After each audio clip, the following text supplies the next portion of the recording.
Bye. All right.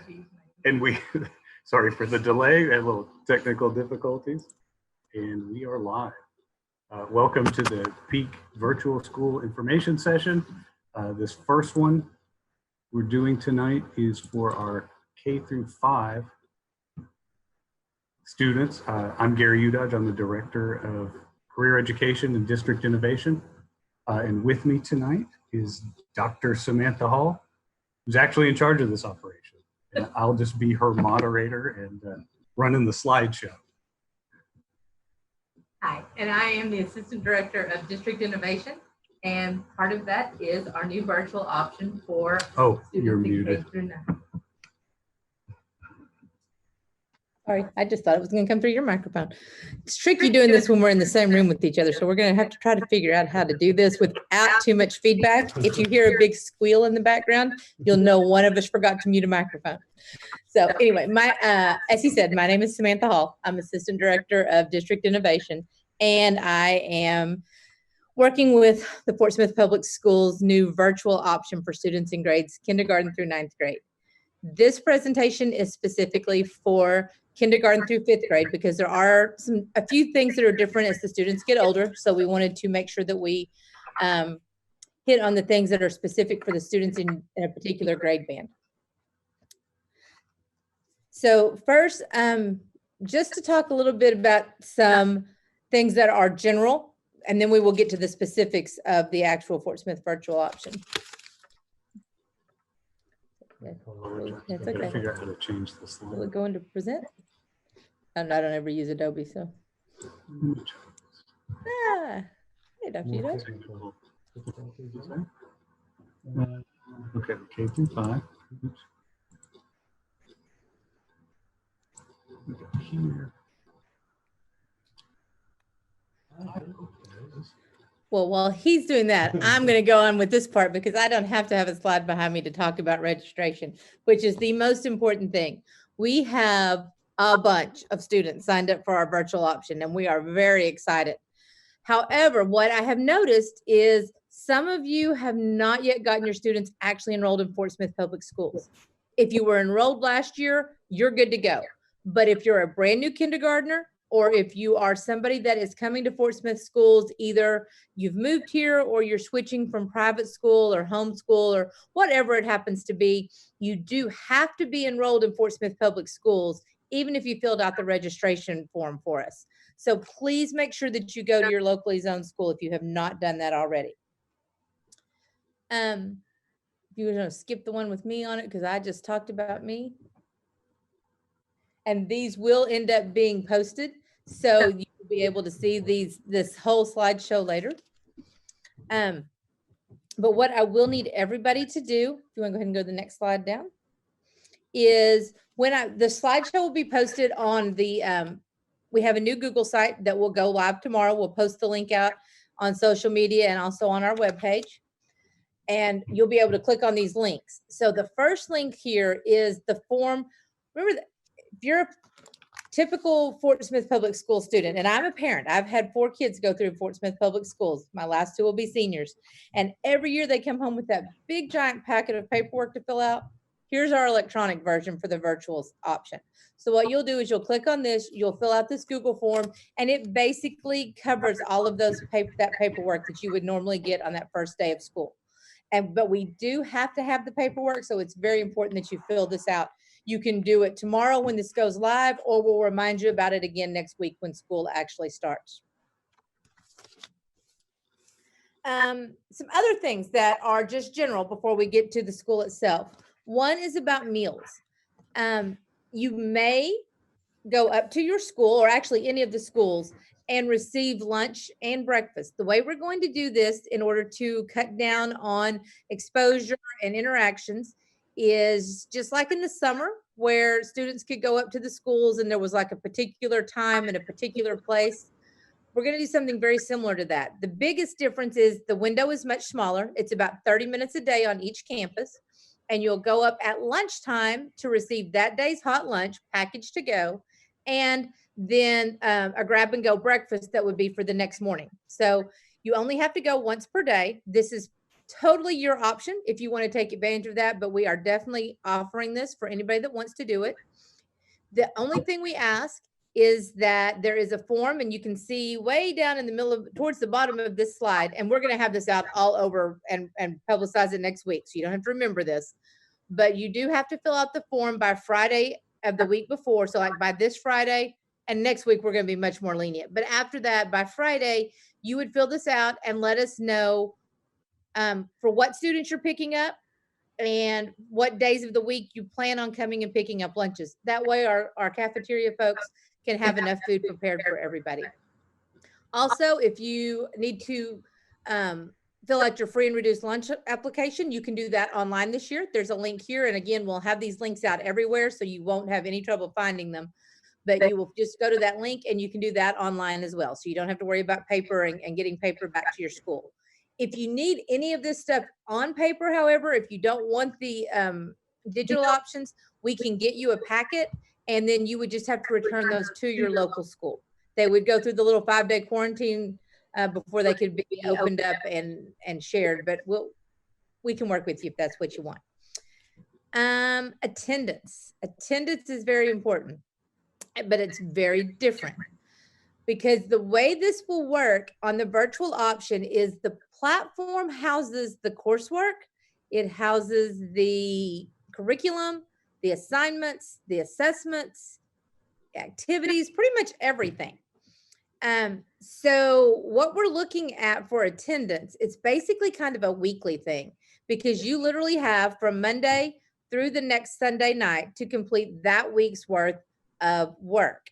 So that will hopefully help us work around different people's work schedules, kids' sports schedules, kids' activities, parents' activities, whatever, because I know it's going to be very difficult with parents and students figuring out how this is going to work at home and figuring out a schedule. So we're not on a typical 8 to 3 schedule. You can do that, and that's great if you're able to work that out. But if you need to do your work with your students, or that your students need to do it from 4 to 8:30, that's fine. That works. Attendance is going to be based on logging into the platform, completing your assignments, and making satisfactory progress each week. So we'll check that at the beginning of the next week and make sure that you are staying on track. Your students are logging in, getting their work done, and then they're considered present for the entire week. If they're not logging in, if they're not getting stuff done, then we'll start reaching out, making phone calls, talking to you and your student, and figuring out what's going on and what we can do to get you back on track. Dr. Hall, just real quick, it looks like the chat got disabled on the YouTube video. So you guys watch the presentation tonight, and at the end of the presentation, if you still have questions, go ahead and email them to peak@fortsmithschools.org, and we'll be able to collect them there. And I think what we're doing, Dr. Hall's created a Google page that she's going to talk about in a minute, and we will create a frequently asked questions page and place it there. And so any questions that you have sent already, or ones that you send at the end of the presentation tonight, we'll be able to put those there and answer them. So I apologize for the chat. I didn't realize it was disabled, and now I can't get in there. Perfect. Okay. And yeah, we're going to have, I have a feeling we're going to have a lot of Q&A, and we will do our best to keep addressing that. This is new for all of us, and so we are figuring it out as we go in terms of the communication feature, because it's very different not having people in front of us and not being able to send stuff home and ask questions the next day. So we're just going to have to kind of figure that communication piece out. We've got some great ideas in place. We've got some great supports in place. So if y'all will just work with us on that, I think we'll be fine. Next thing, the orientation period. So the orientation period is exactly what it sounds like. It's a 10 school day period at the beginning where we will give you the chance to change your mind, basically. The most important thing that I want parents to understand is that this curriculum that we have chosen, and we looked at several, and this is the one we went with because it is based on the Arkansas standards. It's not identical. In fact, it's not even similar exactly to our Fort Smith curriculum, except it's all built around the same principles. So that way, when your students go back to school, they will be on track in terms of what they have learned. It's how they've learned it that's going to be very, very different. But what is most important is that this is real. This is rigorous. This platform. There's some great features in it. The elementary platform is very user friendly. It's got some great graphics in it. It's engaging for students, but the content is real content, and the activities are challenging activities. So if your students were expecting this to be like it was in the spring, where they're just kind of maintaining and keeping up and doing some packets each day, this is going to be very, very different than that. So make sure that you are aware that this is going to be rigorous, and parents, you are going to have to help. Go ahead with the next slide. So parents, you are an extremely important part of the online learning, especially with your K2 students, but even with your 3rd through 5th grade students. You need to assist them. You're going to have to be by their side, especially with the youngest ones, going through there, helping them navigate through the content, monitoring their progress, helping them contact the instructor to ask questions, express concerns. It's got to be, I mentioned communication. That's why we've been working really hard on different venues that will be able to communicate, because that's going to be a huge piece of this, is being able to keep those lines of communication open. But it's not 8 to 3 live instruction. We're not just going to be zooming in every day, all day. We're going to have live lessons, but they're going to be short, and they are going to be pointed at specific standards and specific goals each day. So the rest of it will be done through the platform with the parent or the other adult learning coach that you've chosen to assist your child. All right, now let's talk about the school itself. So first, K1-2. K1-2, we are doing this in grade teams. So we have a team of 5 kindergarten, 1st, and 2nd grade teachers. First, we have Daniel Pena. Daniel has worked with me in my previous position in professional development. He was one of my technology integration specialists. So he has been working in several of our schools for the last few years, helping them learn how to integrate technology into their instruction. So this is a great fit for Daniel. He has 14 years of experience in education. He was a classroom teacher, an elementary classroom teacher here in Fort Smith, before he took on the technology integration specialist role. Next, we have Annette Lauber, who is coming back to us. She was a teacher in Fort Smith previously, and she left us a couple of years ago to pursue some other things, but she is coming back to us. She has 25 years of teaching experience, and also ESL certified in addition to her P4 certification. Karen Ness, yes, sorry, Missy Palimas, sorry, got him out of order. Missy Palimas is coming to us also. She is a current Fort Smith teacher who is coming to us. She has 19 years of teaching experience, and she also has a BA in psychology to go with her education degree, and some upper level endorsements as well. So she is a wealth of experience. Carrie Vargas is new to Fort Smith schools. She is not new to Fort Smith or to teaching. She is from Fort Smith. She taught in a couple of our private schools, and she is now coming to us. She has 18 years of pre-K 6 experience that she's bringing with us, and she's also taught some Spanish. And finally, Karen Ness is also a current Fort Smith teacher who is coming to the virtual option. She's got 15 years of experience, and she has her BS in early childhood, which is the pre-K through 4. And also she has her master's degree in the curriculum piece and the educational theory. So that's exciting. Our 3, 4, and 5 instructors. So that's our 2nd grade band. They will be working together as a team. So you might interact your students. And when I say as a team, that means your students might interact with any of the teachers within that grade band, because they will be providing live lessons. They'll be holding office hours, but because of the varying work schedules, or as parents and as us, we may flip out who's working the earlier shifts, who's working the later shifts. So anybody within this grade band could be somebody that you would possibly be interacting with your student. So the 5 teachers that will be working with the grades 3 through 5 students are Eden Bergler, again, one of the technology integration specialists for the district for the last several years. And then she's also a national board certified teacher in library media. She was an elementary library media specialist, and before that, she was a 2nd and 3rd grade teacher. So, and again, she was in our Fort Smith schools before she came to be the technology integration specialist here. Kim Rahi has 31 years of teaching experience. She's a national board certified teacher and has an ELL endorsement. And again, she is a current Fort Smith teacher who is coming over to the virtual option. Jonathan Mathis, 21 years of teaching experience. You can see we have a wealth of teaching experience coming here. I'm so excited about the experience that they're bringing to us. He also has his ELL endorsement as well, and the middle grade social studies. And he is, again, a current Fort Smith teacher who is coming over to the Fort Smith virtual option. Jennifer Schur, also Fort Smith teacher, coming over to our virtual option. She has 11 years of teaching experience. She has master's in teaching ESOL, English speakers of other languages. So, and she's also certified in middle grade social studies to go with her 1-6. And finally, Julie Steck has 26 years of teaching experience. A lot of that was in private school. And then she came to Fort Smith schools 3 years ago. And now she is coming over to the Fort Smith virtual option. Again, she's P6 certified and has that middle school on there as well. So we have a huge amount of knowledge and experience in our K-5 teaching. The specialty classes will be different. So the specialty classes are not full-time teachers with us.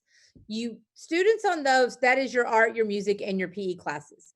Your students will, and if you think about it, let me backtrack. If you think about it, normally an elementary student has about an hour or so a week of art, music, PE. You don't have it. It doesn't meet every single day. So same thing here, we're backing off that. You will have the class, but you will have all year.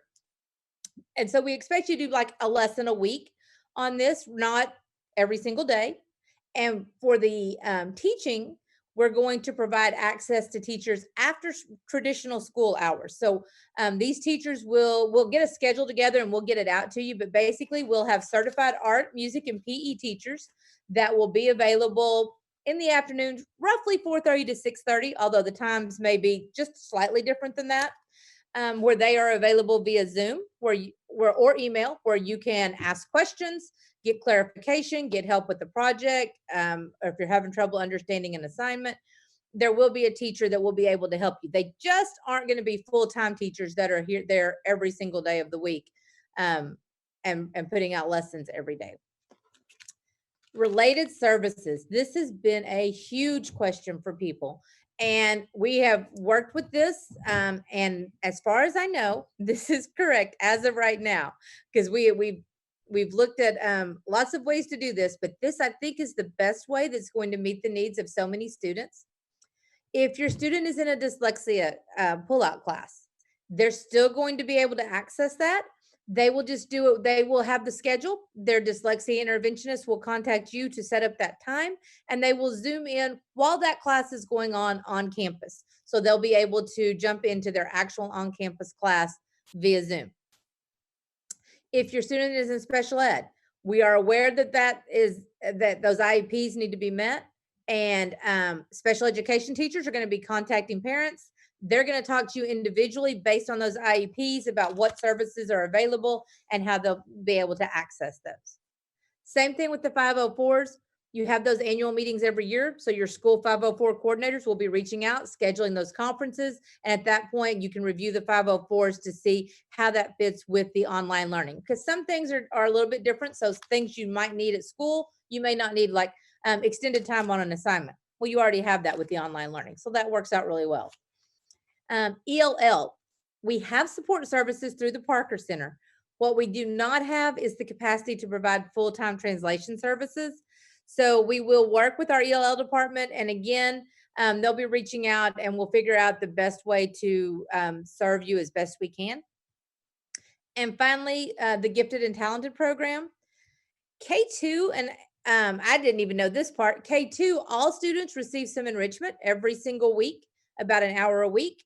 So we are going to continue that. They are going to put that into a Nearpod lesson, and they will get that link out to you probably through our platform, but we will figure that out, the easiest way for you to access that so that your K2 students will get that enrichment lesson every week.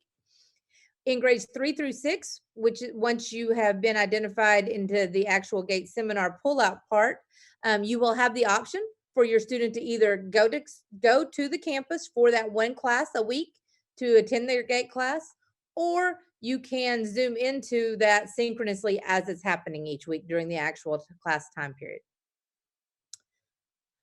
Wow, that's a lot of stuff. And now we're to the fun stuff.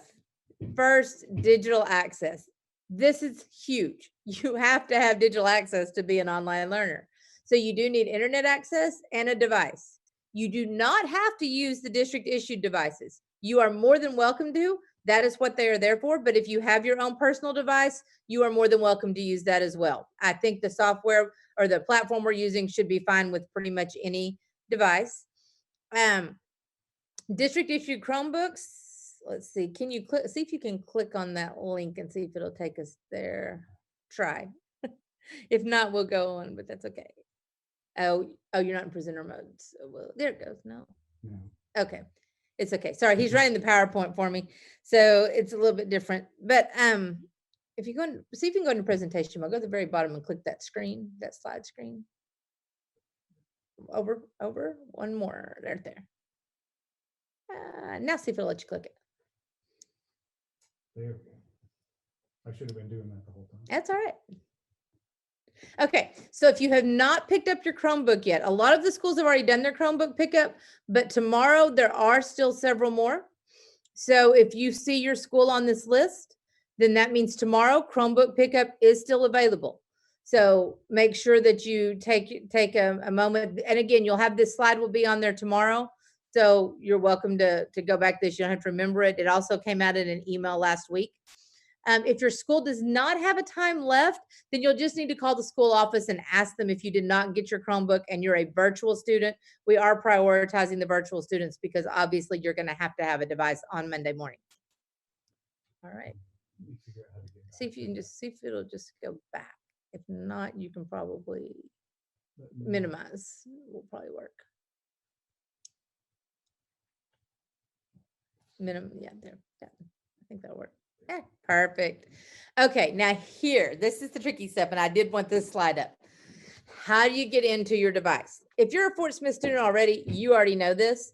But if you're new to the school district or a new kindergartner, here's how you get into those Chromebooks.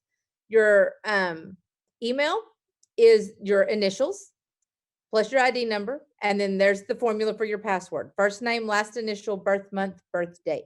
So I use the example down there. If my student is Jane V. Doe with an ID number of 12345, and she was born on August 24th, then her email is her initials, JD, with her ID 12345 at fortsmithschools.org.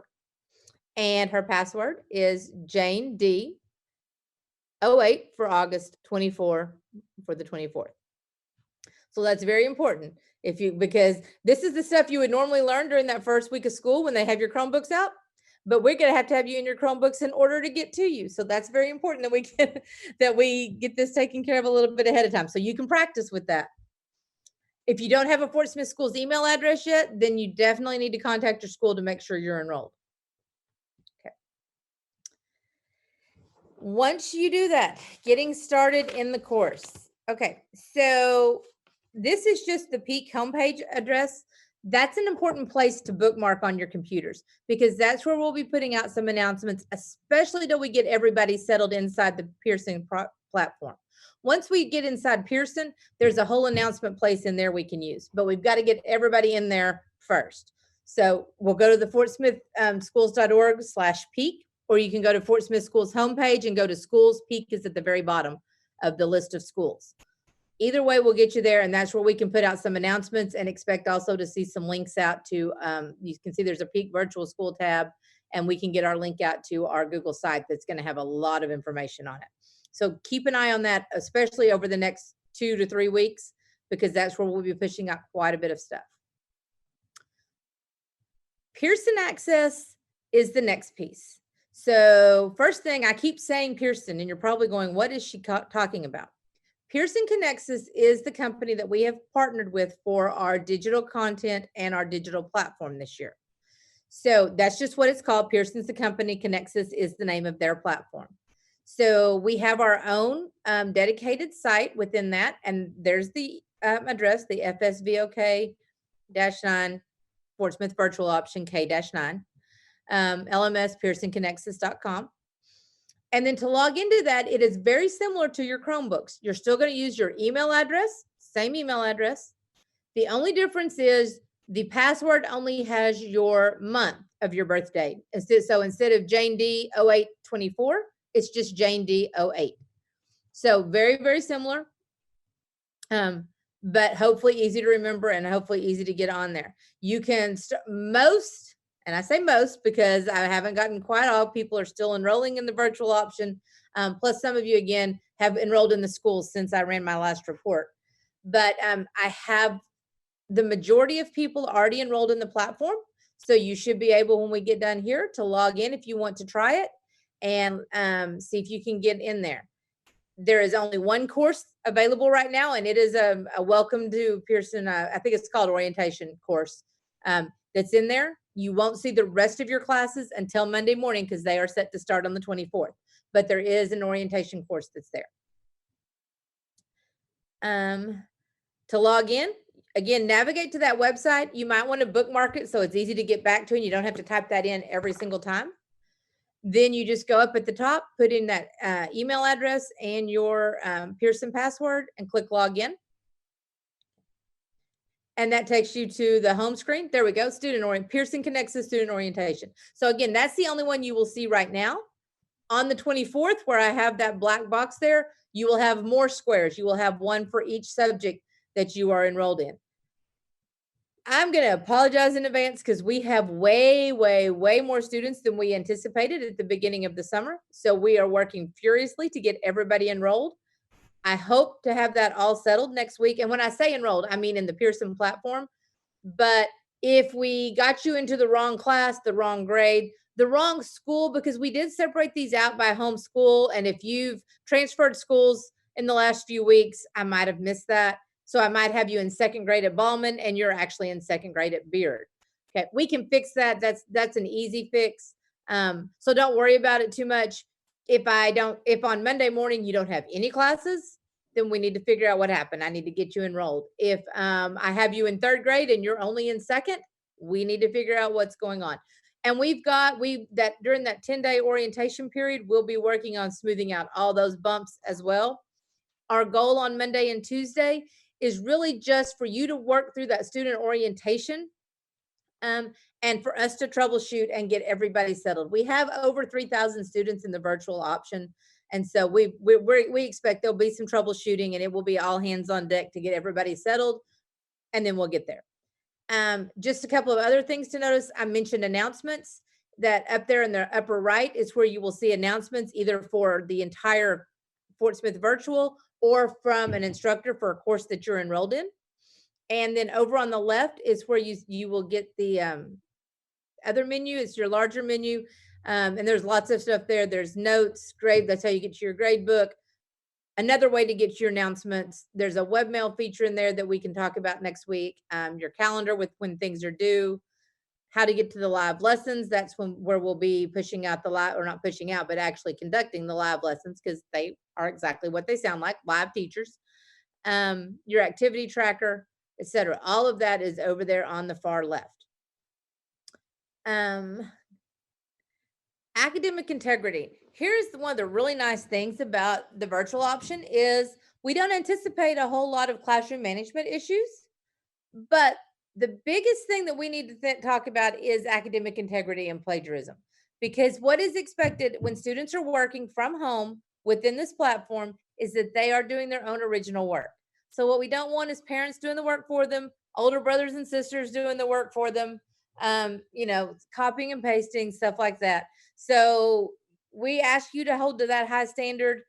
That will be one of the things that we try to watch for and look for. And again, a lot of it's the honor system, but we will be looking for any red flags that come up on that part. And communication. I have mentioned this several times already. I can't mention it enough that communication is essential to this process, because since we're not seeing your students physically every day, and since they're not seeing us physically every day, we have to communicate. So that electronic piece, and it doesn't just have to be within the platform, emails, phone calls, text messages, whatever works. We need to be able to keep, and it's two-way communication, not just us pushing stuff out to you, but y'all reaching back out to us. So we'll schedule phone conferences. Our teachers do have a dedicated time every day where they can make phone conferences and or answer email. We will send out quarterly progress reports just like the school. Now, the nice thing with this platform is you'll be able to see the progress almost immediately. We'll send out announcements through the Peak homepage and the announcement page in the course. We'll give some stuff out via email. We have to be careful. Once all your students are into their email, mass emails will really go to the student accounts because honestly, as we figured out this week, Google has a limit on how many emails we can send outside of our fortsmithschools.org domain, and we're over double that. And if you do it too much, Google shuts you down. So we ran into that this weekend trying to send out the second round of mass emails. So we have to be real careful about going out to all of the parent email addresses. But that's for mass giant communications. That does not mean that we won't send them out in waves or by grade bands or in smaller chunks so that we can still keep you informed of what's going on. And then, of course, individual will be not a problem for us to email one or two people at a time. So if it's specific to just your child, there won't be any trouble with us getting. So we ask you to check email at least twice a week, if not more, but at least twice. I'd say too on the emails, some of the adults that signed up their kids, we got a lot of bounce back. Some of the email addresses weren't good. So if you've not been getting emails from Peak at fortsmithschools.org about this, or Roger Center 1, if you've not been getting those, we got a few that bounce back because things were misspelled. We're able to go in and find if you forgot to put a dot in gmail.com and things. But some of them, the addresses weren't good. So if you've not been getting one, you could send an email to Peak and we can go back. Just say who your kid is and what the email address is that you want attached to that, so that when we send out parent communication, we can do it via that email account, or within this platform, of course, we can also communicate with kids. Yes, definitely. Yes. Just a little bit about live lessons. I mentioned those a couple of times, but that is the actual true times where there will be live lessons going on. They will be in all the core subject areas: language arts, which is their reading, writing, math, science, and social studies. They will be available for each grade level, each day, Monday through Thursday. I have a sample schedule up on the Google site tomorrow to kind of give you an idea. But basically, it's designed where you can access those either in the morning to midday, or you can access them in the early afternoon into the evening, or middle of the afternoon, I should say, into the evening, to try to meet the needs of all of our adults as well as our students. And then we will also post links to the recordings of those. So if neither of those times work out for you and it's, later, a different time or whatever that you have to be there, you can link into the recording and see what you missed. Recommend a few things here. One, show up a few minutes before the class is scheduled to be and wait to be admitted to the class. Find a quiet place that's free of distractions so that you can really focus, because those live lessons, they're going to be daily, but they're not 8 to 3. They are going to be, again, focused. There'll be an opportunity for a reading, writing, a math, a math, science, and a social studies. So basically 3 different things twice a day. So up to 6 times a day, but you want to be able to really focus during that time. Be respectful at all times. When your video's on, no weird hand gestures, no inappropriate language. We would hate to have to force you to turn off cameras. Some of it won't have your video on. Honestly, some of the live lessons, we will do that without that. And if you don't want the video on, that's okay too. But the most important thing is, please be respectful when you're online. And also, think about what's going on around you, and remember to remind people that you're going to be live, just in case you've got a microphone open and they can hear. Stay on mute as much as you can and listen. But if you have to, you can raise your hand, and then you will get an opportunity to share. Doesn't mean we're not going to listen and the teachers aren't going to give you a chance to talk, but it's easiest if everybody stays on mute. That way it cuts down on the distraction and the accidental noise. And then you get your chance when you need to, just like in class where you need to raise your hand and wait your turn. And again, for the umpteenth time, stay focused. That's very important. And it's not the easiest thing to do all the time. So, really get in that mindset. That's why it's very important to kind of establish a routine at home so that you're not just jumping into things haphazardly. Get a schedule, get a routine. Know after you get those schedules for when the live lessons are going to be available, plan your day around when you're going to be on live, when you're going to be working in the platform. Especially with the younger kids, there will be some paper stuff that gets sent to you because you've got to, if you're learning to write, you've got to be able to practice writing. So, and you can't do that very well on a computer. So there will be some paper, some non computerized things. So it's not 6 hours all day long on a computer. There are some things that are done off camera or off computer, offline to supplement what you're doing, even if that's reading or things like that. Dr. Hall, I'd just add to this. When we first sent out that initial survey, we asked parents, what times would be best for them for these lessons. And we want to make it clear you are not signing up for a specific time that you can only go to live lessons at that time. That was really to help us with scheduling and hire teachers to figure out what hours we needed to be available to work around your work schedule and make it more convenient for you. So the live lessons, and I think you talked about this, is you're not required to be at all of these lessons. If we offer it 6 times a day, you don't have to be at 6 lessons. No. We're offering it at different times for your convenience, so you can go to the one that's best for you. Exactly. And it can change every day. It doesn't have to be 5 to 7 every day. You may do a 5 to 7 one day and a 10 to 12 another day. We are going to try to get into a good routine. Again, the first couple of days of school is going to be mainly just y'all working in the orientation, but by Wednesday, we want to be ready to go with some live lessons and start a schedule. And hopefully by the time your orientation period ends, we will have settled into a really good routine that works the best for the most people. We're not going to be able to meet every single individual need as far as time. That's what those recordings are for. But we'll get settled into a pretty good routine that works for everybody, or the most people that we can at one time for that live lesson piece. And your support system.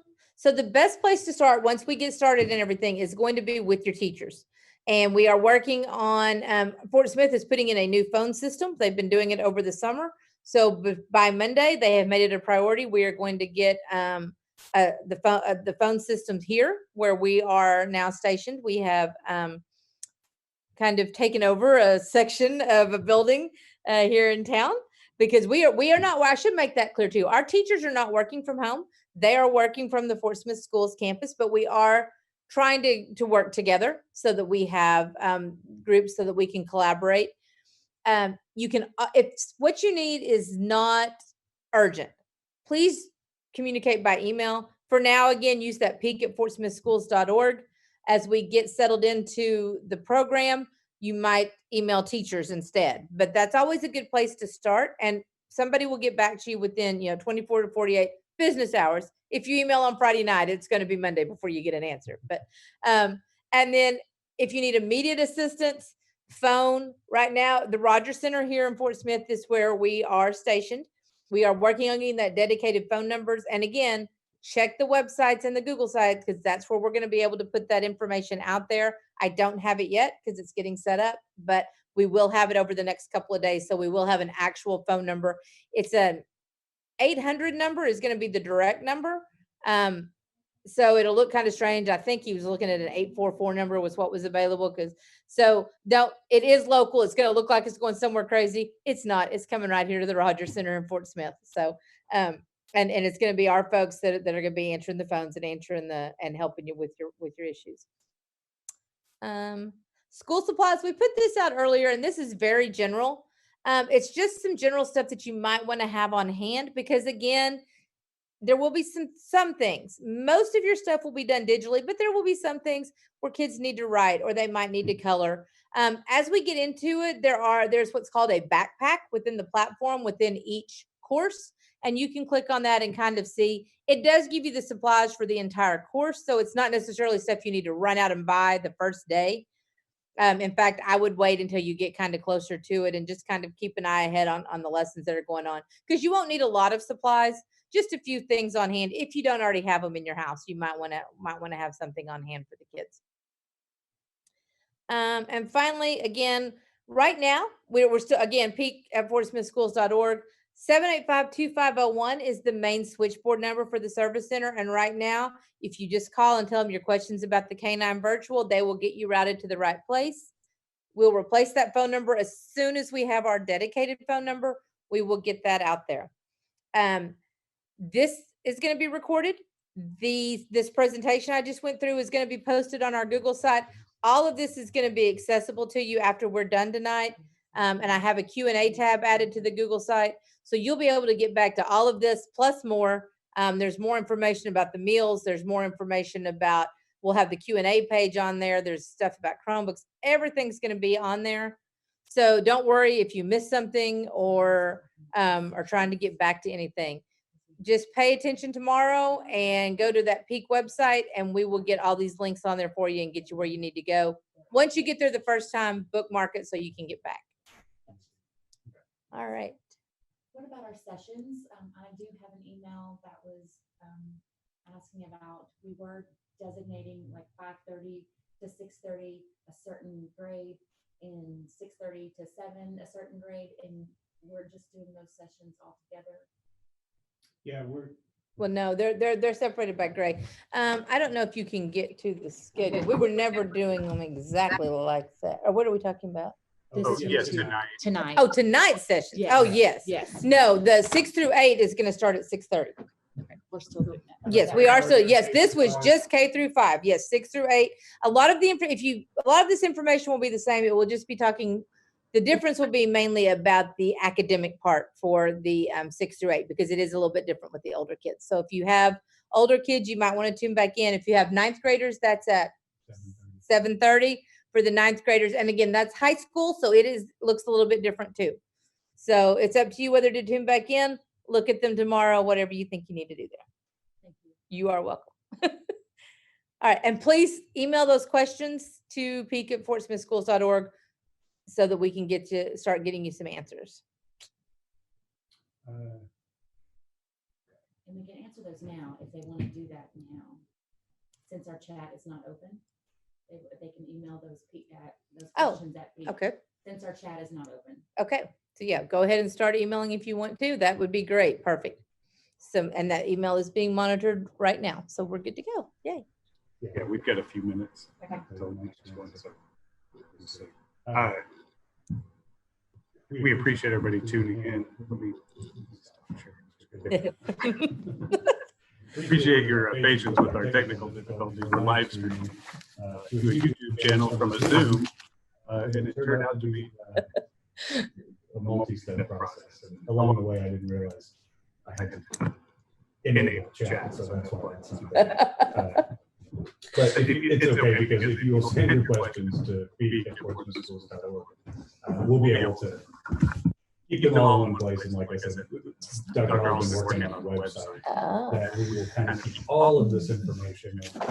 And then anytime we're putting out new information, we'll have that website you can go to. For example, the forms you need to fill out at the beginning of school, schedules, all of that will be there. So this could be the frequently asked questions.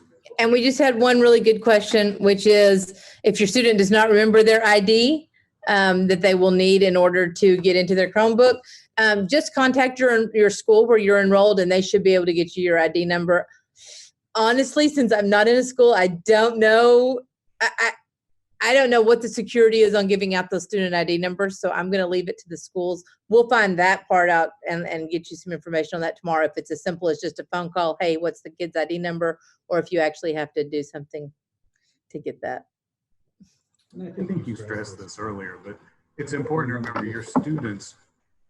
Your kids are still part of that school that they go Yes. to initially. They are just choosing the You can say it, option. yes. But if your child goes to Sunnymead, they are still a Sunnymead student. So the services that they would get, meal meal pickup, pickup, the rest of it would happen at that school. so I think that's important. You're not abandoning your school. Yes. You're That's still a very Sunnymead good, student. yes, very good point. Very, very good point. That is very important. Yes, your local school is still definitely a big part. Another question, this was about the Chromebooks. And if you still have your Chromebook from last year, yes, keep that Chromebook.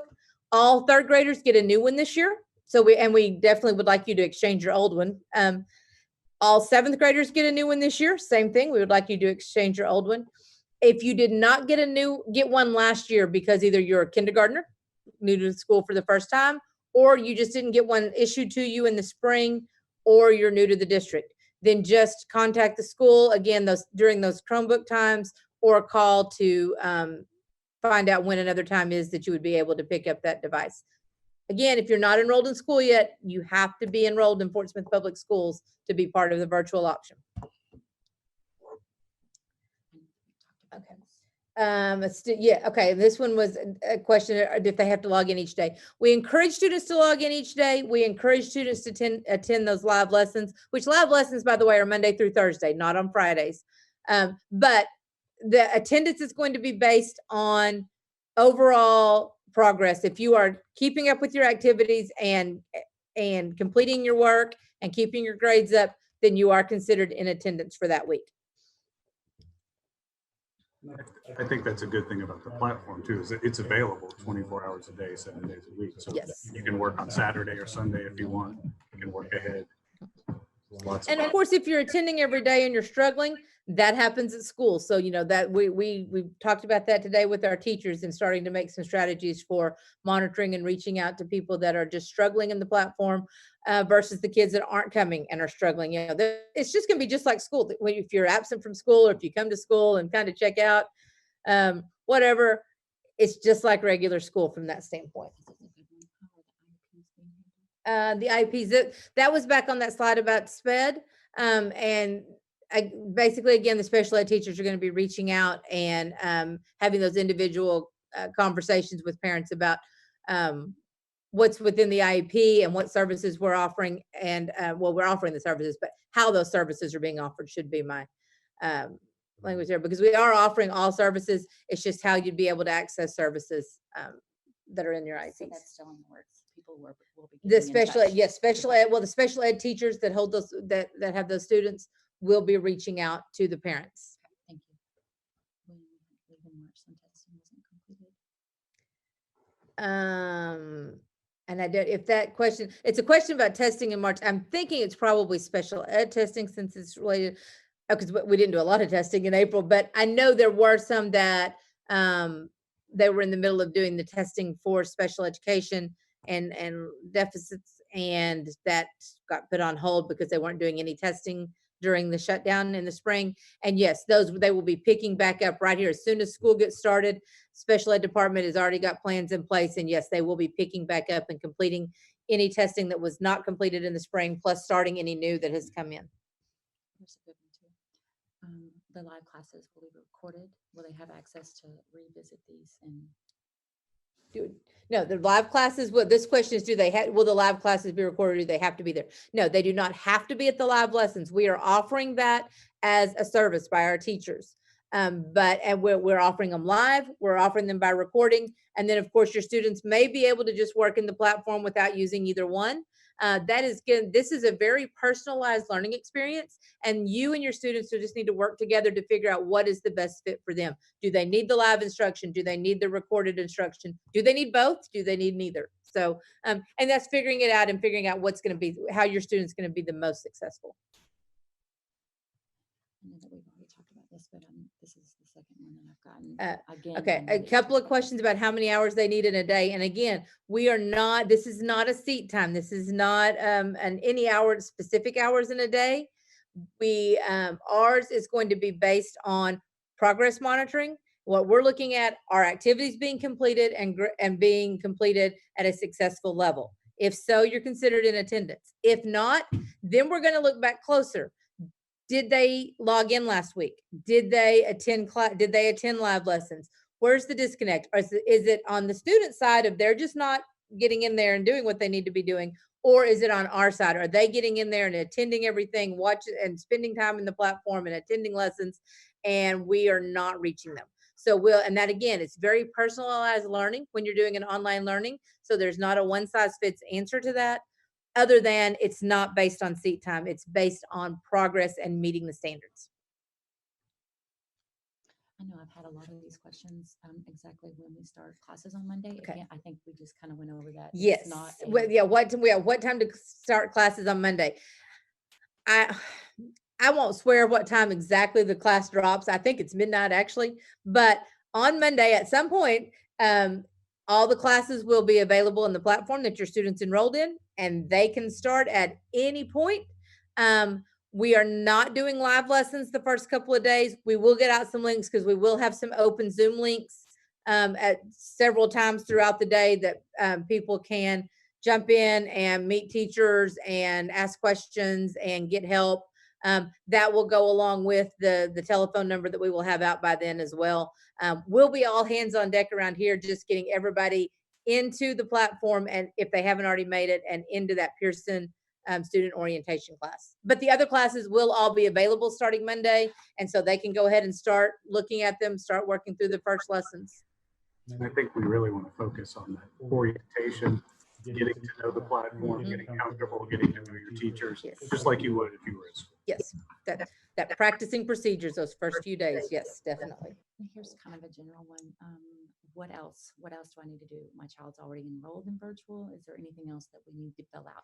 New paper, new packet. Oh, the new paperwork. paperwork. That's that link that's in this presentation and is going to also be on the Google site. And it's a Google form that takes you through everything you need to have to do it's got the link, it's got the handbook form, I can't think of everything that's in there, but it's a very long, it's a fairly long Google form, but it does again replace that nice thick packet of paper that you filled out every year. And I had twins, so at one point, yes, I was that mother that filled out one set without the first name and made a photocopy and put the other child's first name in there. So so I know that paperwork is very long, so please bear with us on the length of that Google form.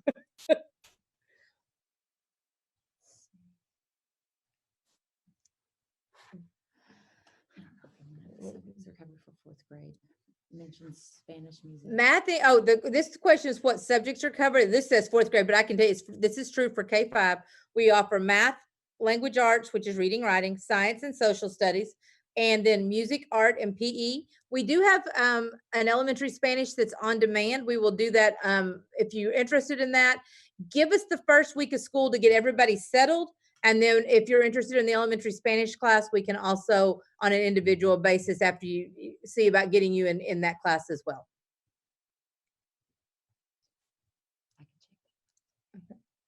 Sorry, we're checking emails over here. She's checking the Peak account next to me. So I don't just kind of look off to the side.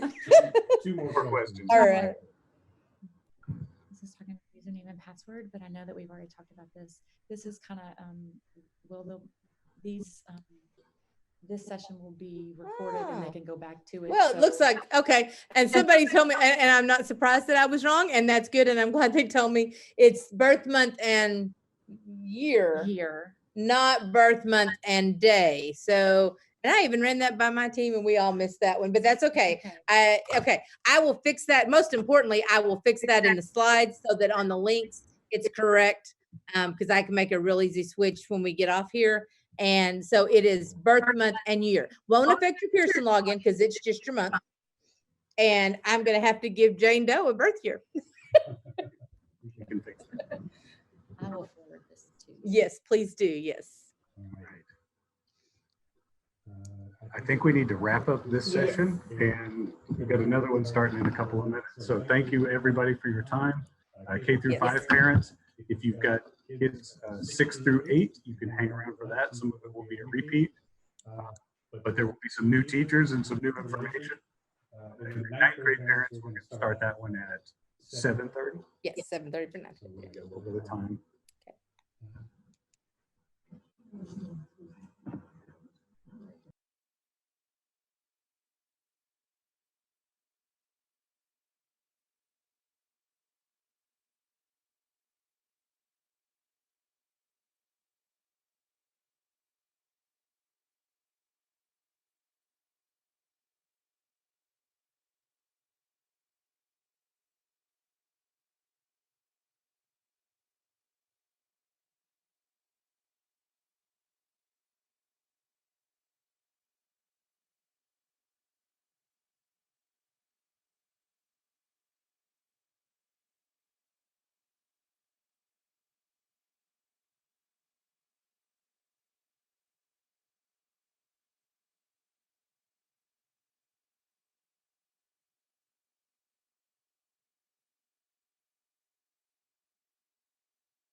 not fair. You're cheating. Well, good. I just figured out how to turn off my camera while I'm sharing. So wish I'd done that first. Hey, let's see. Is it 6:30? I think we're okay. Good. All right. So welcome, parents. It is 6:30 something, and this is our open house for the virtual option. We just finished our K through 5 open house. We had some great questions. What we discovered right away was that the chat feature was disabled in YouTube, and I did not realize that. So as we're talking tonight, we're going to go through a lot of information. You might want to save your questions until we get most of the way through it, because I think we're going to cover a lot of your questions. But at the end, we'll have some extra time, and you'll be able to email questions to peak@fortsmithschools.org, and we'll be able to answer them live before the session ends. So my request would be just hold on a second on your questions, because we are going to cover a lot of territory. I'm Gary Udodge. I'm the Director of Career Education and District Innovation for the Fort Smith Public Schools. And with me is Dr. Samantha Hall, who is the Assistant Director of Innovation for the Fort Smith Schools. And she's actually the one in charge of the virtual school and has been doing a lot of work very quickly, working late hours, working weekends. We've been putting this together and answering questions and getting students enrolled and unenrolled, and sometimes enrolled, unenrolled, and re-enrolled. And we understand a lot of parents have concerns, and it's okay. That's what we're here for. And we saw the need for a virtual school option. And this is pretty exciting that we get to do this, and it will start on Monday. I'm going to go to presentation mode. So give me a second. Okay. And I'll I'm unmute. trying. There we go. You want to mute so we don't get Yeah, too I'm much gonna mute. feedback. Sorry, we're in the same room, so it makes it a little bit trickier with the Zoom presentations because it goes back and forth if we're not careful. And we don't hear it because we've got all of our sound turned down, because we can hear each other just fine in the same room. So I'll apologize in advance if one of us forgets to close the mic. Hopefully somebody will catch it. As Dr. Udodge mentioned, I am his assistant, and I am working primarily on, well, pretty much exclusively at this point on the Fort Smith virtual option, because we, as he said, put this together in, actually it's a short period of time to start up in a whole type school option, but the idea's been floating around for a while, and the pandemic kind of pushed it to the forefront in the spring, and it was time to move on it. So that's where we're at. That's the short version. And this summer has been fast and furious. I started this job June 1st. And we thought we would have 300 to 500 students that might choose the virtual option this year. And now we are closer to 3,500 students. So it is much bigger than what we had anticipated. Understandably so. So we have just been monitoring and adjusting all summer. And we think we have a pretty good plan in place to meet the needs of our students, our parents, their families, through virtual learning instead of on-site learning. Go ahead. And Dr. Udodge, if I do a weird nod, Dr. Udodge is advancing my PowerPoint so that I don't have to do both at the same time. So I'll just kind of nod at him. One of the biggest questions that we've been asking, this is huge. All of our courses are facilitated by Fort Smith teachers for Fort Smith students. The platform is not Fort Smith created, at least not yet, but right now we are still using all Fort Smith teachers that will be in charge of your students. We can skip over me. I've been in this district. This is my 30th year in the district. I started when I was 2. No, I'm just kidding. Dr. Udodge and I are the same age, so he can laugh. And I taught for 12 years at Chapin.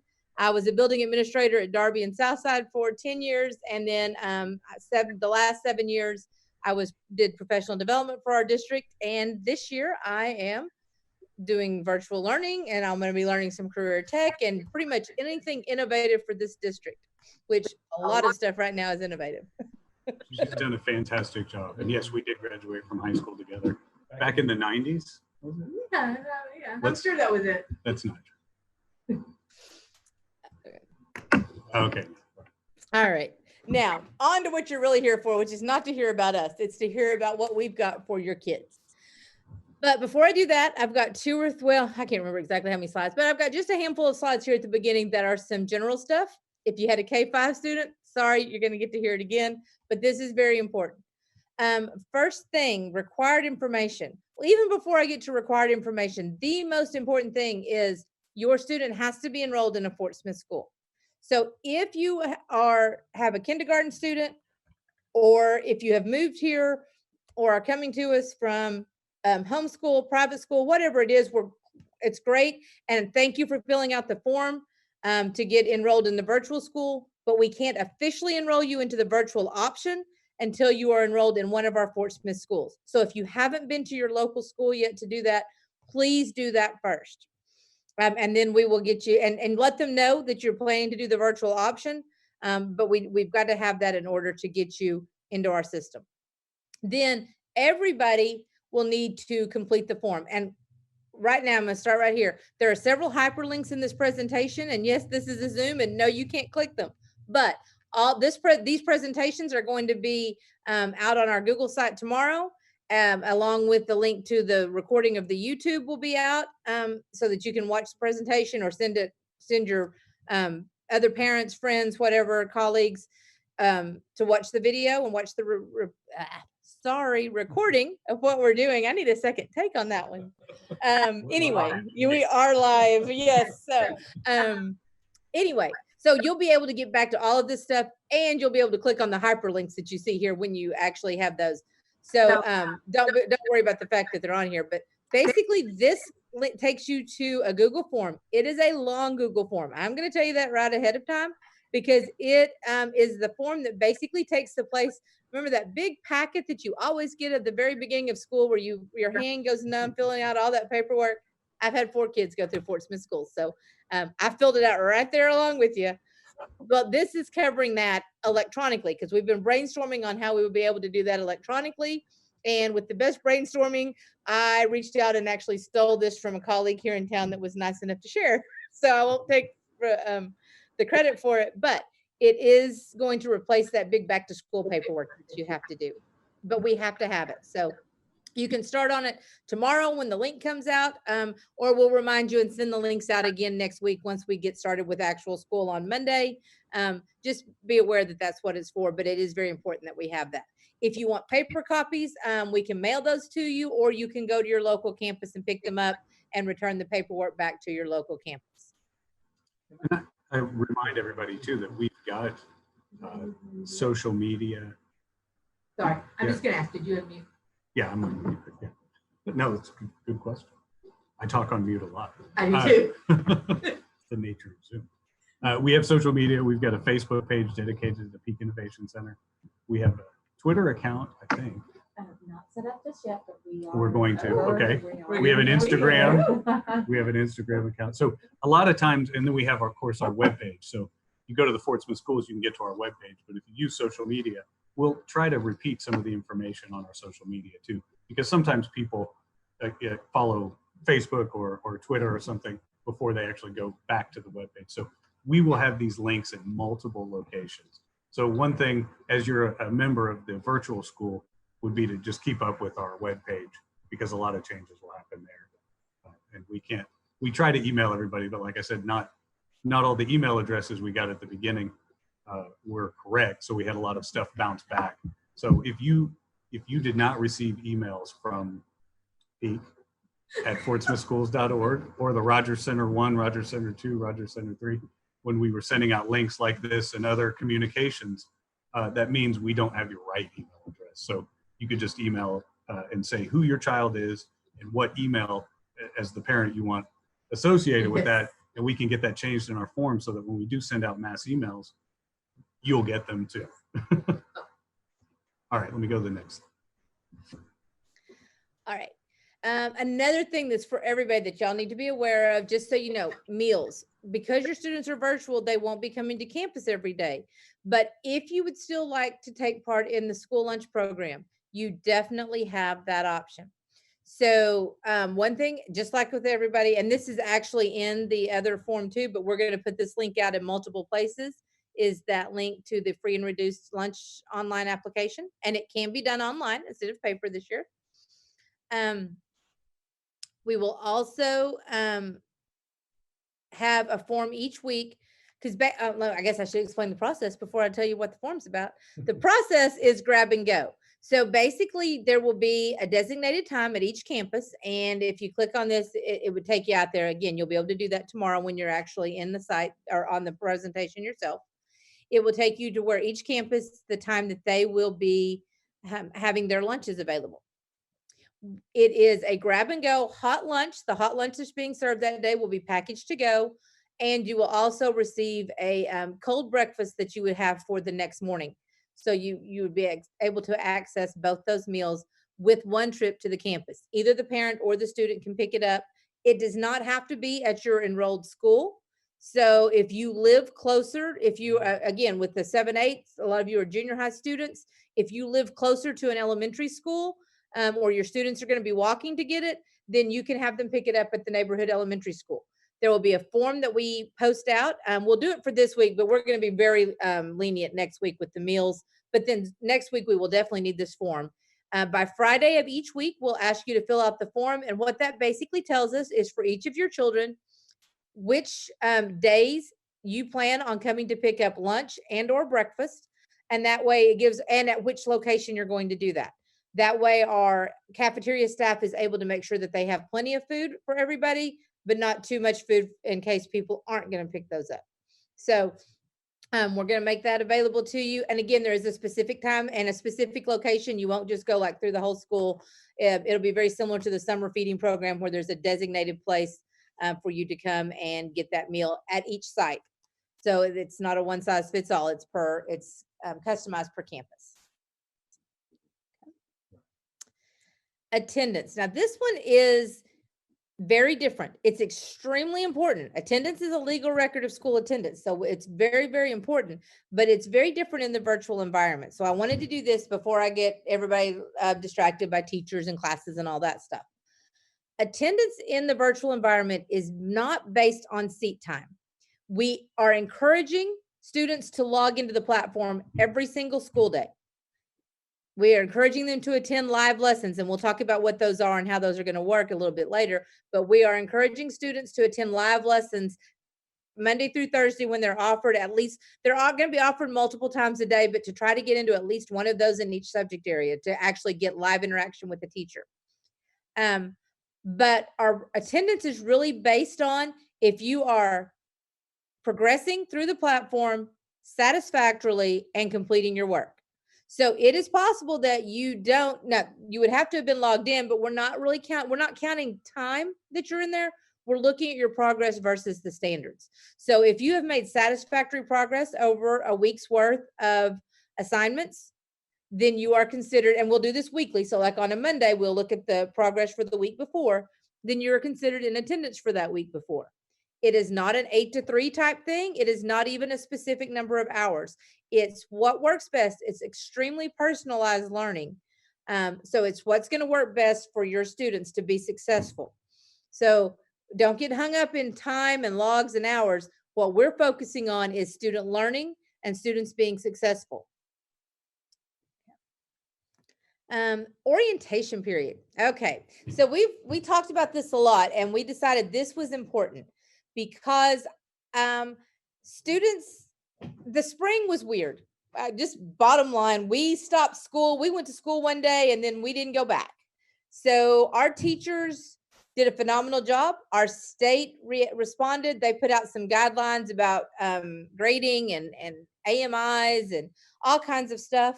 But the spring was, for the most part, keeping on track, doing some social checking, making sure grades didn't fall backwards. But it wasn't a lot of intensive actual school work going forward, especially with new material. So this is going to be very, very different. And I want you to understand that what you've signed up for is real school. This platform is challenging, and that's on purpose. We looked at a lot of options, and we wanted one not only aligned with the Arkansas standards, which this is, but that would be challenging and rigorous content.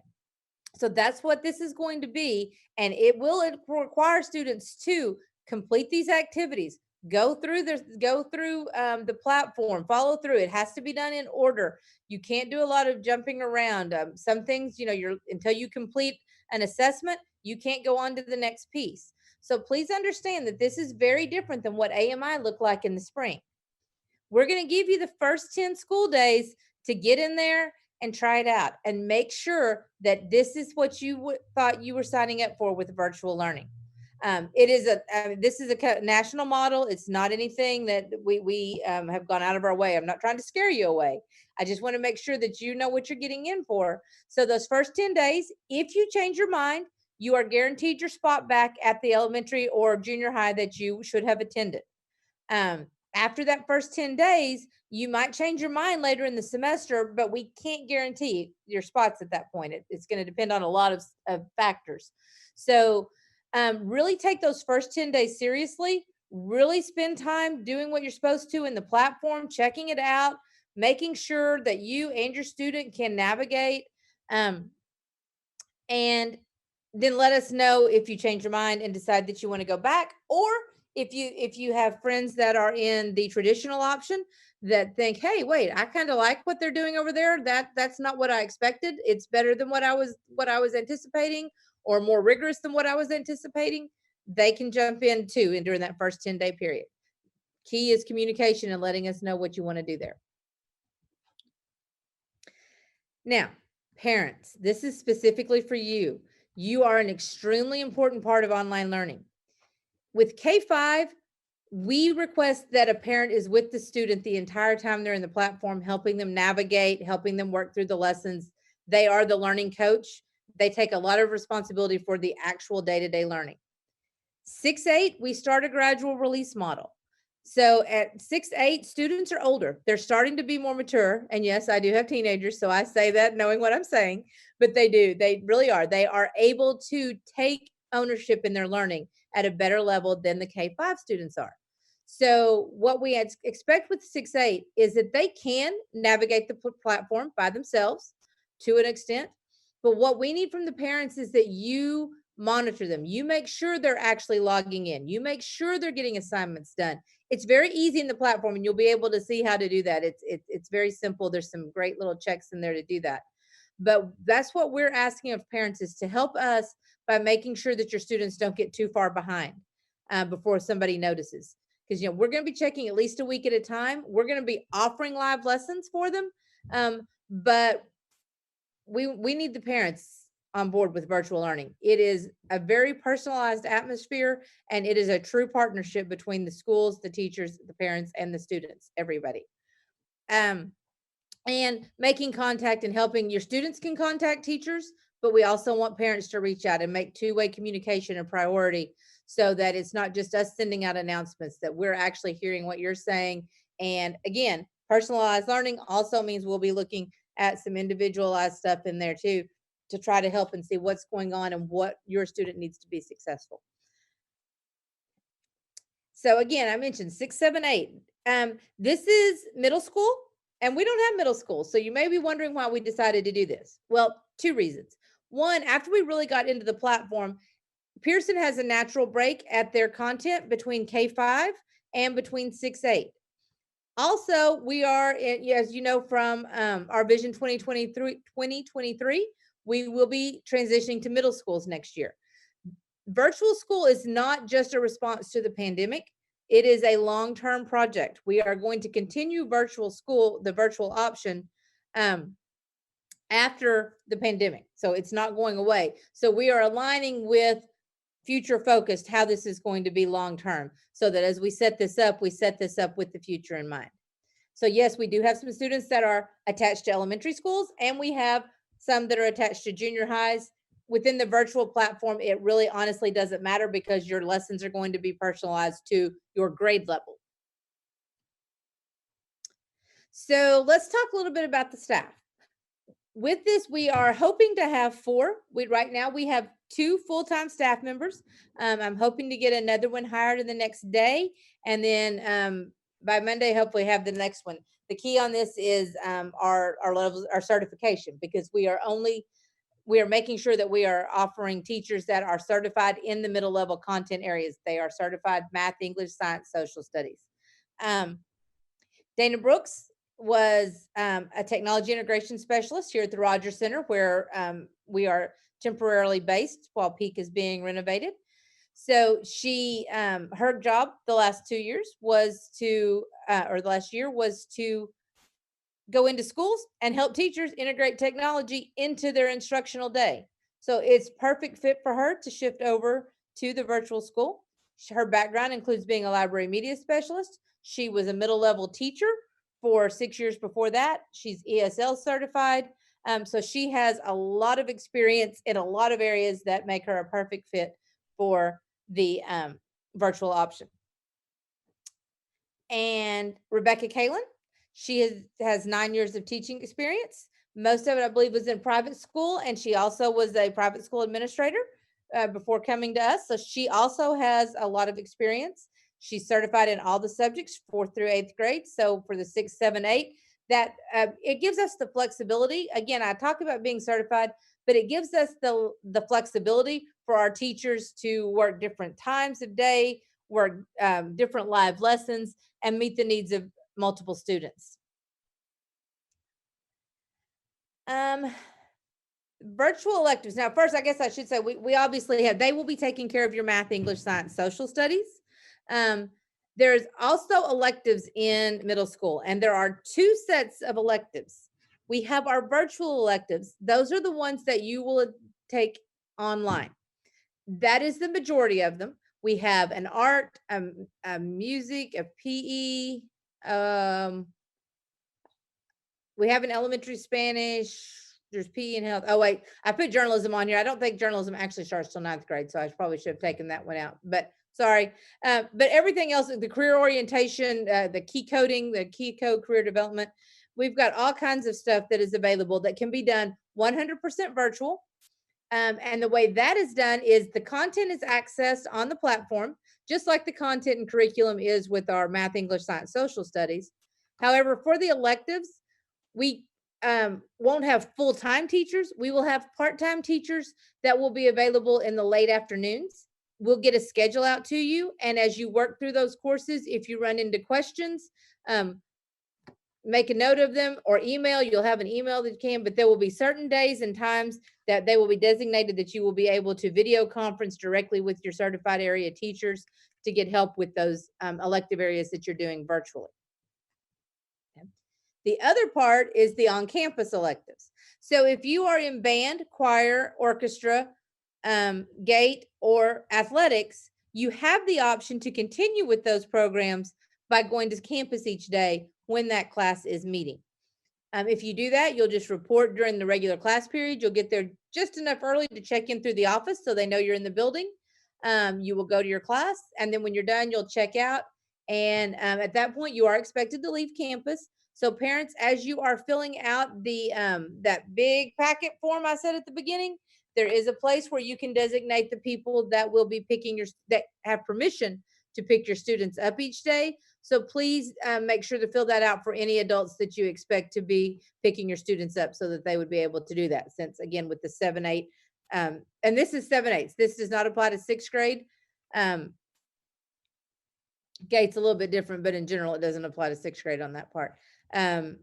GATE program, let me talk about just a little bit, and let me hope I get this right, because I think I've got it right now. With GATE, if you are a 6th grader, very specific, this is part of the elementary GATE program since we haven't transitioned to middle school yet. So 6th graders, if you are in GATE, you have the option to either go to your building on the day and week of the week that, day and time during the week that GATE meets and attend GATE live, or you can take GATE or pre-AP classes. Sorry, that's junior high. This is where I'm getting confused in the 6, 8 versus 7, 8. Yes, it's the virtual. Yes, 6. Yes, they will be a Zoom option for 6th graders.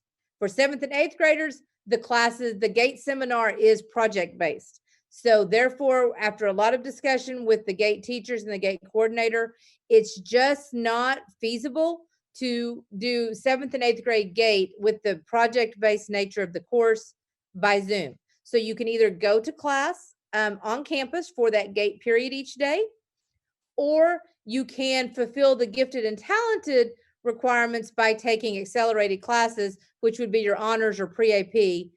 We call them pre-AP. Pearson calls them honors. And we have those in language arts and science, I know. And then, of course, 8th grade algebra, 7th grade math, algebra in the 8th grade, 9th grade honors geometry. There's an honors biology if you're taking that early. There's some different things that would meet that. And I believe the requirement is you only have to be in one to meet the definition to be considered a gifted and talented designated student. So that's how that's going to work. The other ones, it's either all or nothing: band, choir, orchestra, and athletics. You either go to the school for those courses, or you take a different elective. Again, we do have like some music electives. We have art electives. We have some different stuff. Health and PE as a virtual elective.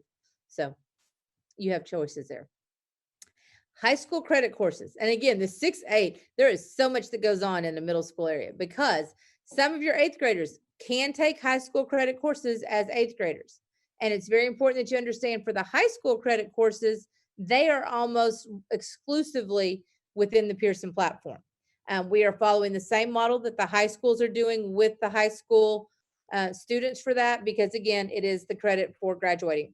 So that would be, I think it's for, there's a health class, there is algebra 1 in the 8th grade, which is an honors class. I don't have it on here. I can't remember. It seems like there's one more that I'm forgetting that can be, that you can take credit as, integrated physical science you can take as an 8th grader and get the high school graduation credit for. For those, the students will be working primarily in the platform. It'll be more like the electives as far as teacher support. Those content level teachers will be available only in the afternoon, later in the afternoon during specific periods, and it won't be for live lesson. It will be for lesson support, questions, clarification, discussions, things like that. So if you're an 8th grader taking high school credit courses, it will be treated like high school students for those courses. And then finally, related services. And this has been a big question. Oh, look, there's my gate thing down at the bottom of it. I should have just waited to talk about it. And then I might have gotten it right the first time. But the rest of the services, because you are all still part of Fort Smith Public Schools.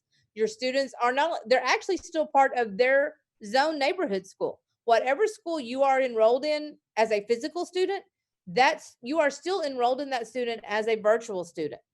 You are just receiving the primary part of your instruction from virtual services.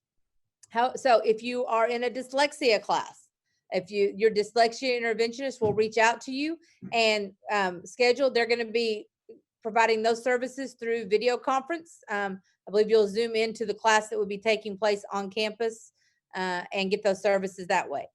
If you have an IEP, special education teachers are going to be reaching out and contacting parents to discuss the provisions of the IEP and how those can be met through virtual, and how different services are going to be able to be accessed by virtual students. 504, same thing, the school 504 coordinators, you have that annual conference in the fall anyway, so they'll be reaching out to schedule those and look at the provisions of the 504 and see what modifications, if any, you still need with the online learning. And there's so many different ones that I say, if any, because if like extended time is what you need, well, that's not going to be an issue because time is not monitored specifically on here. So you will be able, wouldn't necessarily need that one because you're already taking your own time, space, and place. ELL services, Parker Center does still have the support services available. We do not have full-time translation services. So unfortunately, we cannot provide one-on-one translation or even full-time translation for our live lessons. Just like we don't provide in the regular school, we provide that with support, and we will provide that support. And again, we'll have to work with the Parker Center ELL folks to see exactly how that works with each student. And then there's the written version of GATE that goes with my messed up version of trying to say it out loud and from memory. My memory these days is a little crazy anyway, so don't rely on anything I say unless I'm looking at something. But Anyway, so that was correct. So 6th graders can attend on campus or synchronous Zoom. 7th through 9th grade, if you're in the GATE seminar, you either attend on campus, and I need to fix my spelling there, or you can choose an enriched class, a pre-AP honors class to participate in GATE. All right. Digital access. Now, extremely important. It's hard to do a virtual class if you don't have digital access. So this is huge, important. First thing, devices. You need internet and you need a device. We sent out a survey a couple of weeks ago, or last week, maybe, I think that was just last week. We sent out a survey about internet and device.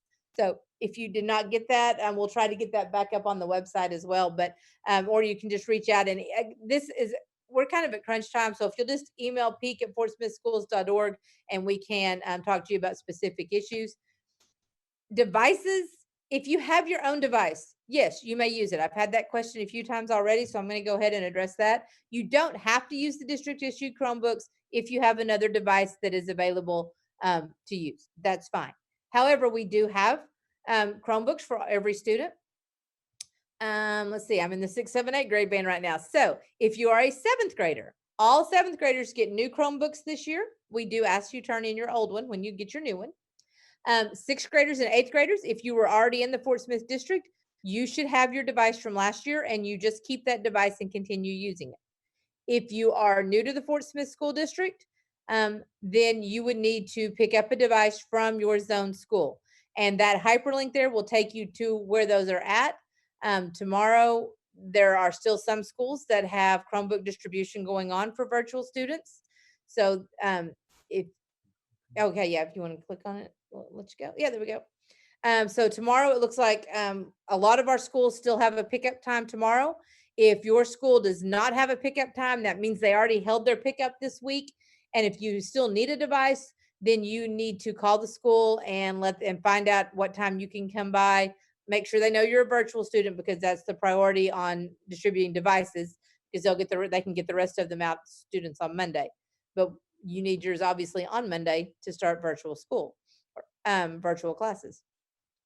So, and again, that link will be available on this presentation as we post it. To log in, it's just a formula. Your students should know this, but if you're new to the district, it's your initials and your student ID number. So for my student down here, I made Jane Doe with the student ID 12345. Her email is jd12345@fortsmithschools.org.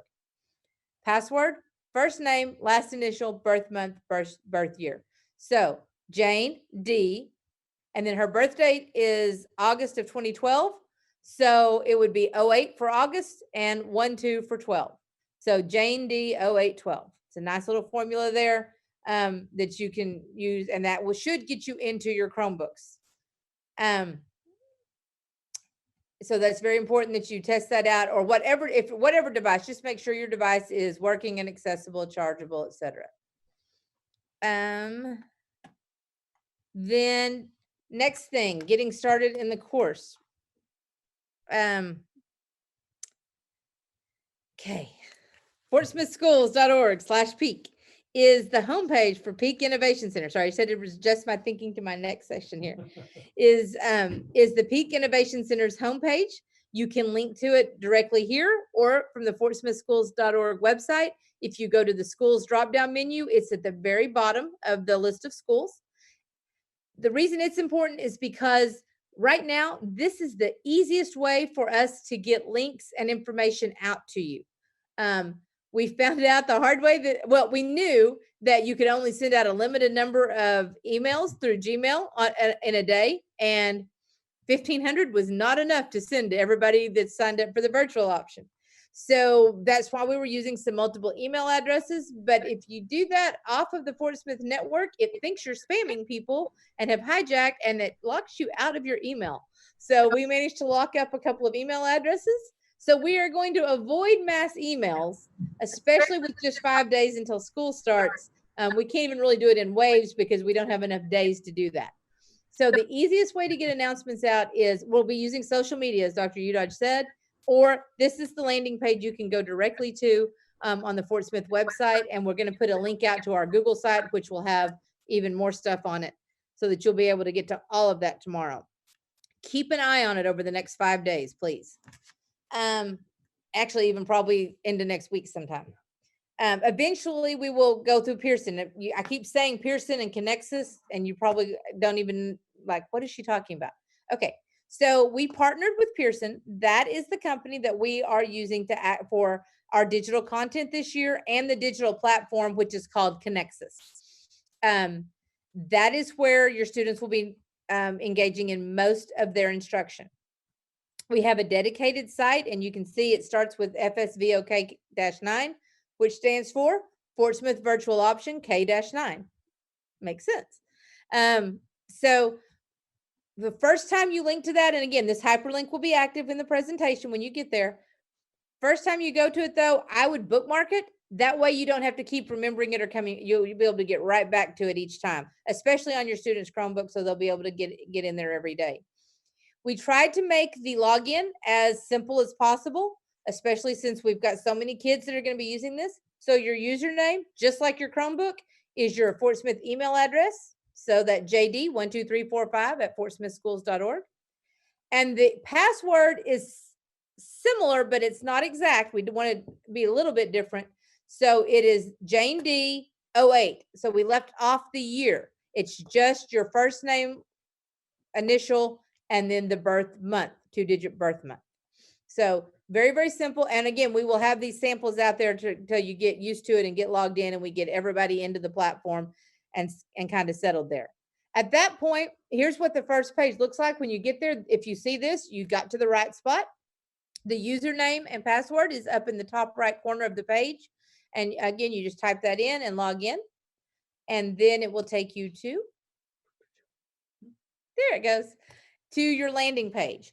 Right now, there is only one course that everyone, if I have you enrolled, and that is everybody, almost everybody that I had enrolled up through last Friday is in there, if I could find your student ID number. If you had not gotten enrolled in school or you were inactive and I didn't have login information, until I have an email address generated for you, I can't get you into this platform. That's where, again, it becomes important that you get registered for school so that we can get you in the platform. Once you're in there, you should see the Pearson Connexus Student Orientation course. And I'll be continuing to enroll people over the next few days. So if you don't see it tomorrow, it should show up. If it hasn't shown up by Monday, then we're going to be doing troubleshooting and getting everybody taken care of.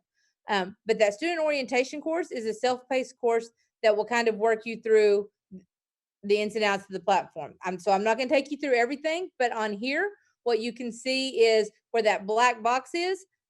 You'll have more things that look like that student orientation box show up on Monday with the classes that you are enrolled in through the Pearson system. Announcements for the course are up there. There's two places. The easy place is up there on the top right. There's a little announcement thing. And if there's a number, it tells you there's an announcement. Once we get everybody through the troubleshooting process and everybody's able to log in to the platform, we'll be doing most of our announcements here. So the peak web address is, and the site will maintain, and they're vital till we get everybody inside the platform. But then once we do that, we will try to put most of our Fort Smith virtual option information within the platform so that it's not just out in cyberspace. It's for our students. Over on the left is a bigger menu, and that's where you will go to access all kinds of stuff, grades, announcements. There's a webmail feature, a calendar that lets you know when stuff's due. Live lesson, and that's where you'll be able to get to the live lesson menu, which is where we will schedule when teachers will be live within the platform for different grade levels and different subject areas. And that will be for middle school. Again, they will be shorter lessons, but they will be focusing, what their teachers are going to do is look at the standards that we're looking at, the lessons that we're looking at that day that's in the platform, and figuring out what needs more emphasis, what needs live teacher explanation. So they are going to be really focusing on the most important things that a live teacher needs to present to most students. Not every student, because it's personalized, but that's what the teachers are going to be doing within those live lessons. We will have them at multiple times, at least twice a day. There will be a math, English, or a math, science, language, social studies in a morning session, and there'll be some in an afternoon session. You don't have to attend both of them. You don't even have to attend any of them, but we highly encourage you to get in there every day and attend live lessons, because we really think it's going to help you be more successful within the platform, getting that live support. Again, attendance is based on your progress. If you're able to make satisfactory progress without attending them, that's great. But the majority of students, I promise you, will need that live lesson support from your actual teachers. And it may be, you don't have to attend even the teacher you're assigned to. We have multiple teachers, and if you're assigned to teacher A, but teacher B has a live lesson that fits better with your schedule, you can go to their live lesson. It's going to be the same content that they're going to be, because they're going to be collaborating and working together. Our multiple times during the day is to meet the needs of students and parents who have different schedules. If you're having to go to campus for a class and it interferes with part of it, or if parents work or sharing internets and things like that, whatever it happens to be, we want to give multiple opportunities, so it's not a one shot and if you miss it, it's gone. However, we will also record the live lessons and post them in there as well, because we realize it's possible that it's still not going to work, that there's going to be good reasons why you can't make it to either one, but you need the lesson, so you can go back and watch the recording of the lesson and get that as well. Or you might just need to watch it a second time just to, reemphasize pieces or listen a little bit closer to particular sections. So we're trying. Go ahead, Dr. Udud. Jump in, please. No, I just want to say we are still signing people up. People are still enrolling. We've had people dropping. So if you've signed up recently, like this week or late last week, you might not be in the system yet, because we're really trying to, we've grown to 3,300 students, 30 Yes. something. Yes.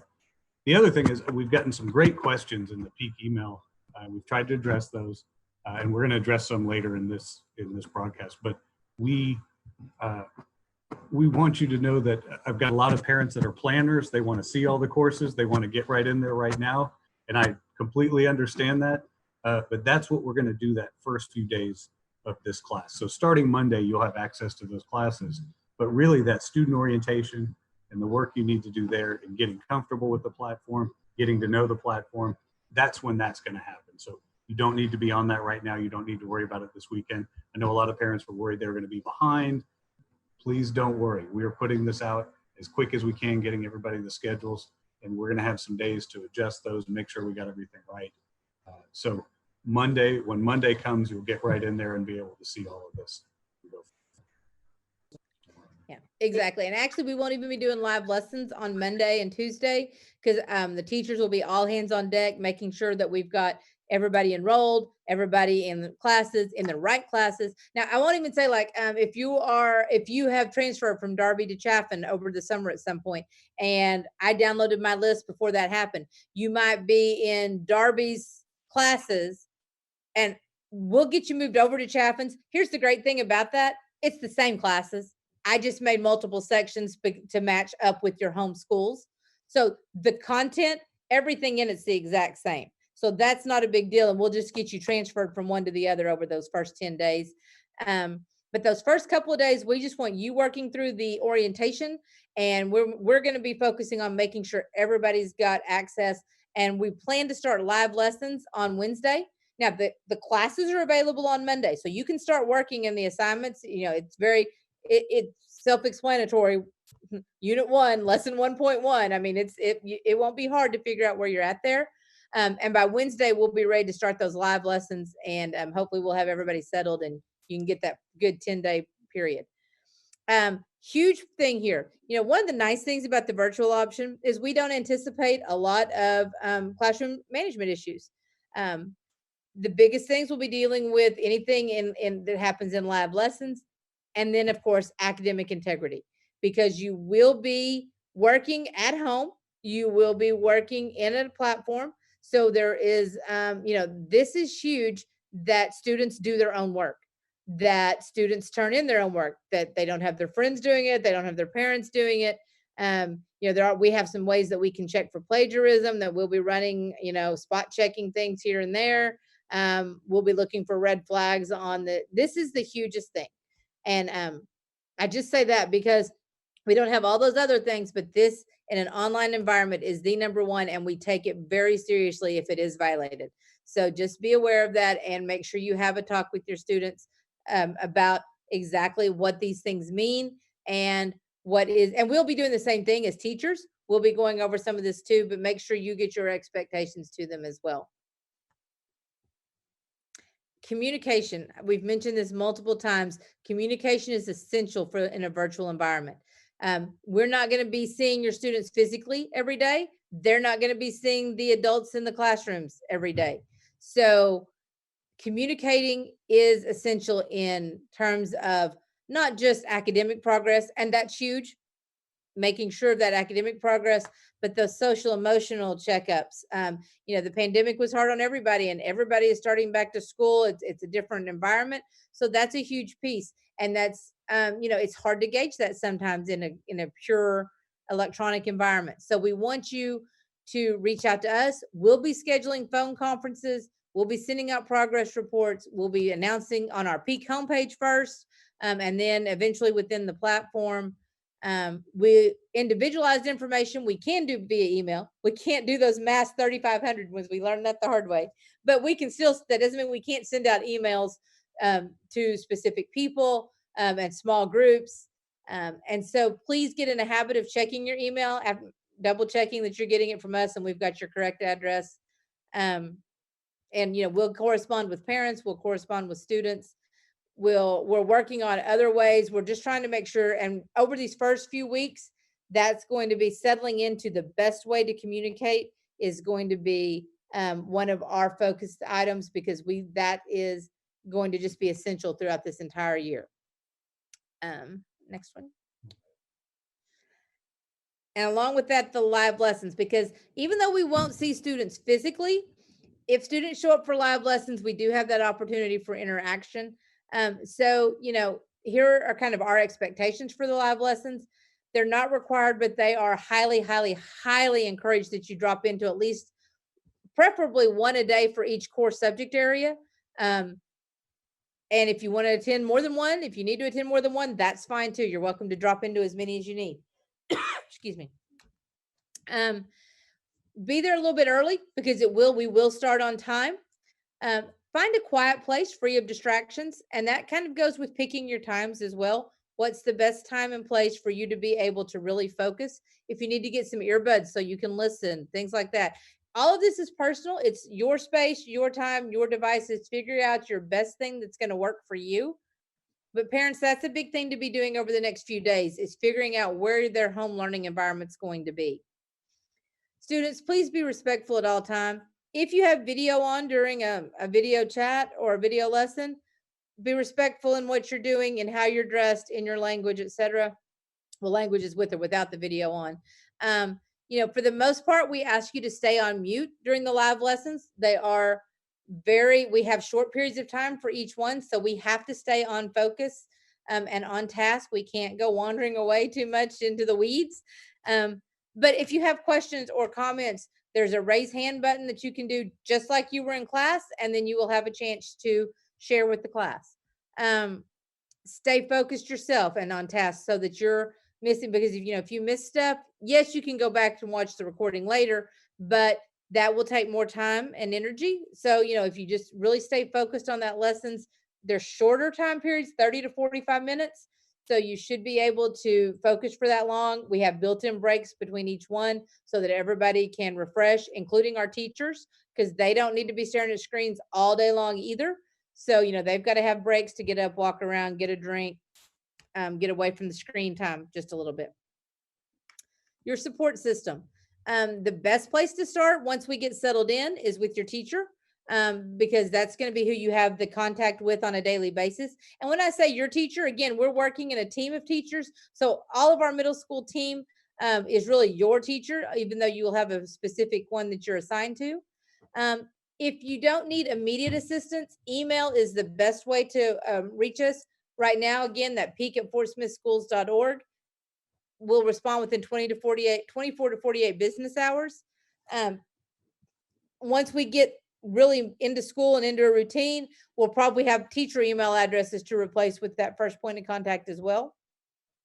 Same thing with phone. Right now, you can call the Rogers Center. which is where our virtual team is going to be based out of while Peak is being renovated. We will be available from 8 to 7:30 on Monday through Thursday, which is when we will have our full-time teaching staff. There will be somebody here throughout that time period. Fridays from 8 to 10, we should be available for some limited support so that we don't send you into the weekend without anything. Again, you've got all weekend to finish up on your lessons. So plan your own weeks accordingly. Virtual supply list. This is very basic, and it's just some basic things that your students might need at home, because they may notebooks, paper, so that because they might be wanting to take notes, even though they're listening online. They might not want to type notes. They might want to write their notes. They might need to color something in or color code or go back, because it's what is best for your student, your learning styles. So it's very personalized, but just have some basic supplies on hand. Most of this will be done within the platform, but there will be a little bit of it that you might need to have actual pens and papers available for them to do. And there will be stuff that's not online, just not as much. The older you get, the less of the offline pieces it is. Finally, questions, the peak@fortsmithschools.org address, and then the 785-2501 is our main service center number. If you tell them it's about the virtual option, they will route you to the right place. We do have a new phone number coming. Hopefully by Monday, it's supposed to be in place. It will be an 800 number, I think an 844 number, but it will not go to some weird place. It will come right here to the Rogers Center, right here in Fort Smith. So it will just be it's going to be a voice over internet setup so that you'll be able to get direct access to somebody without having to go through the switchboard all year, which will make them happy and will make us happy too. So it's a win-win on getting that set up.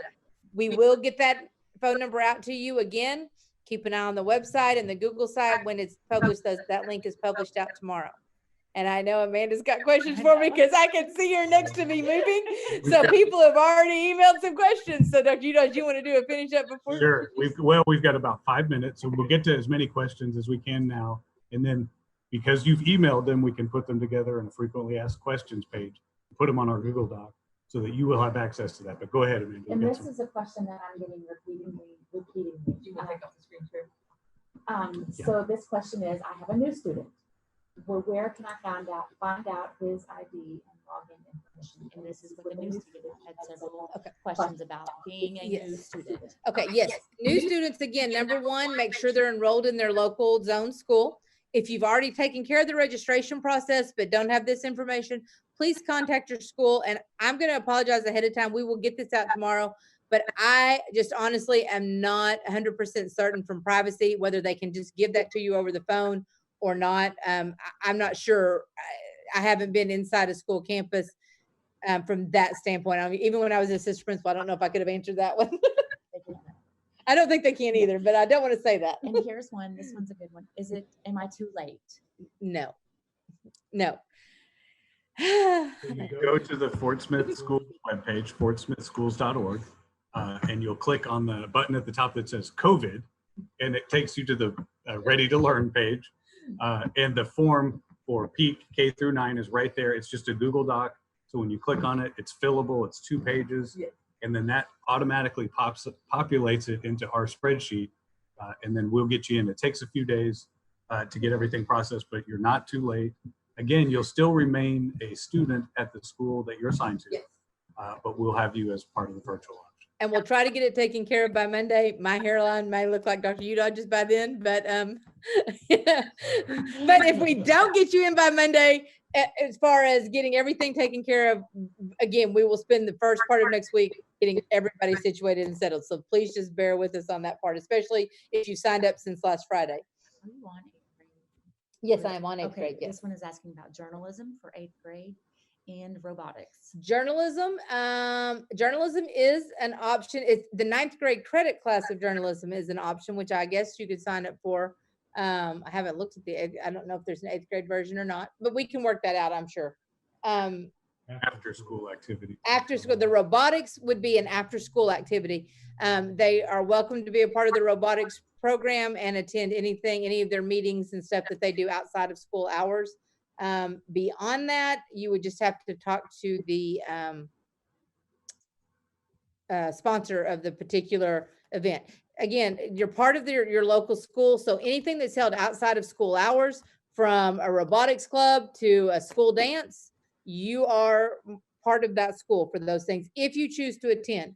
Again, some of you chose virtual because of the academics. Some of you chose virtual because of medical reasons. So we are not encouraging you to go to schools, but you have the option to do that. One last question. When you're trying to log in through Pearson Connected, is it available? Why is it saying my password is invalid? Honestly, I can't answer. They're trying to log in already into Connexus, and I will have to troubleshoot that over the next couple of days. She will forward that. Does that have the student name in there too? Yes. Okay, good. She can forward that to me, and I can look at it tomorrow and take a look at the password and see.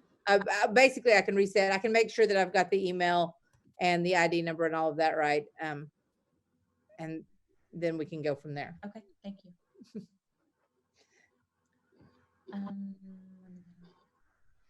It's still a lot of questions. I guess we'll have to have these on our name. Yes, yeah, we've got a lot, and we normally we would stay on, but we've got the 9th grade starting at 7:30, so we got to log off of 6/8 so that we can get to them.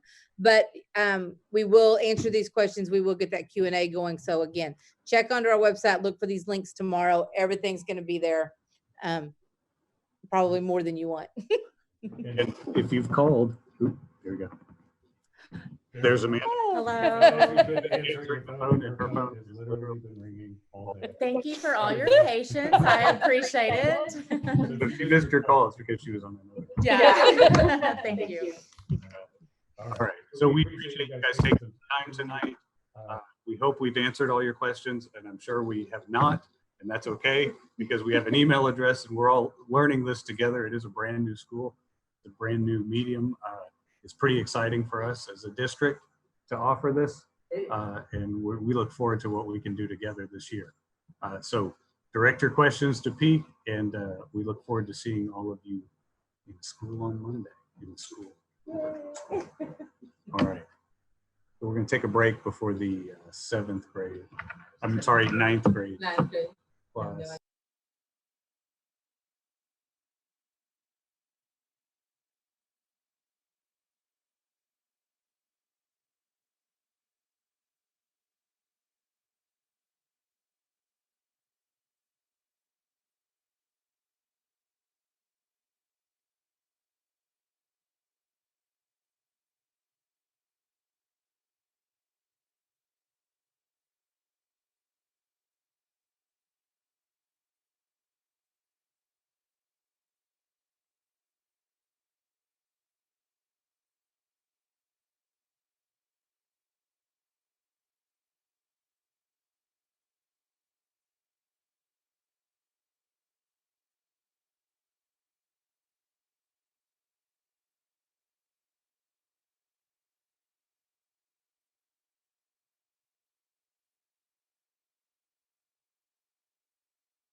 All right. No, I guess it's good video. Yeah. It's fine. All right. Welcome. We're trying to figure. I'm trying to figure out how to share my screen. You should think I should know that by now. I'm Gary Udodge. I'm the Director of Career Education and District Innovation for the Fort Smith Public Schools. And with me is Dr. Samantha Hall. She is the Assistant Director of District Innovation, and she is in charge of the virtual option for the Fort Smith Public Schools.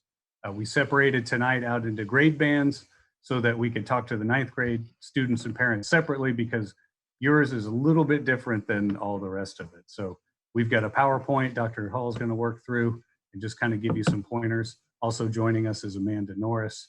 She's over here. Hi. And if you've called, you've talked to her.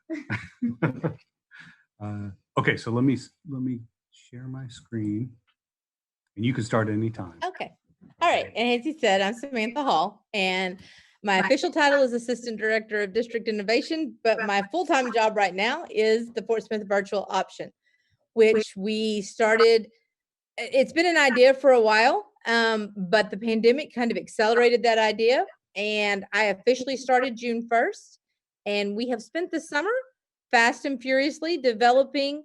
I should say developing, because we had a pretty good idea of the virtual option, but we were expecting about 300 to 500 students. So as we have mushroomed to almost 3,500 students, we have spent the summer revamping and expanding and to figure out how to meet the needs. And I think we are actually, despite the fact that I am just a bit crazy at the moment. No, I'm not crazy. I am a little bit tired, but I am very excited that I think, have a plan that's going to really be phenomenal this year. And we are going to be able to meet the needs of almost all, if not all, of our students and parents that want to do the virtual option, which is just amazing. The biggest thing that we were asked at the beginning of this is this going to be with Fort Smith teachers? And the answer is yes. All courses are facilitated by Fort Smith teachers. But this is where it is a little bit different with 9th grade, and that's why we wanted this one to be separate. So as we get to the academics in a minute, we'll talk a little bit about how that looks different. This is a little bit about my history. This is my 30th year in the district. I spent 12 years at Chaffin teaching math, and then 10 years as an assistant principal at Darby and Southside, and the last 7 years as the district's professional development, supervisor of professional development. And I worked with our technology integration specialist. So this was a nice fit to switch over at the beginning of June to district innovation. And so actually all things innovation after we get the virtual option up and running. The first few slides here are just some general stuff. This is for just because I want to do this before I lose your attention on the academic part.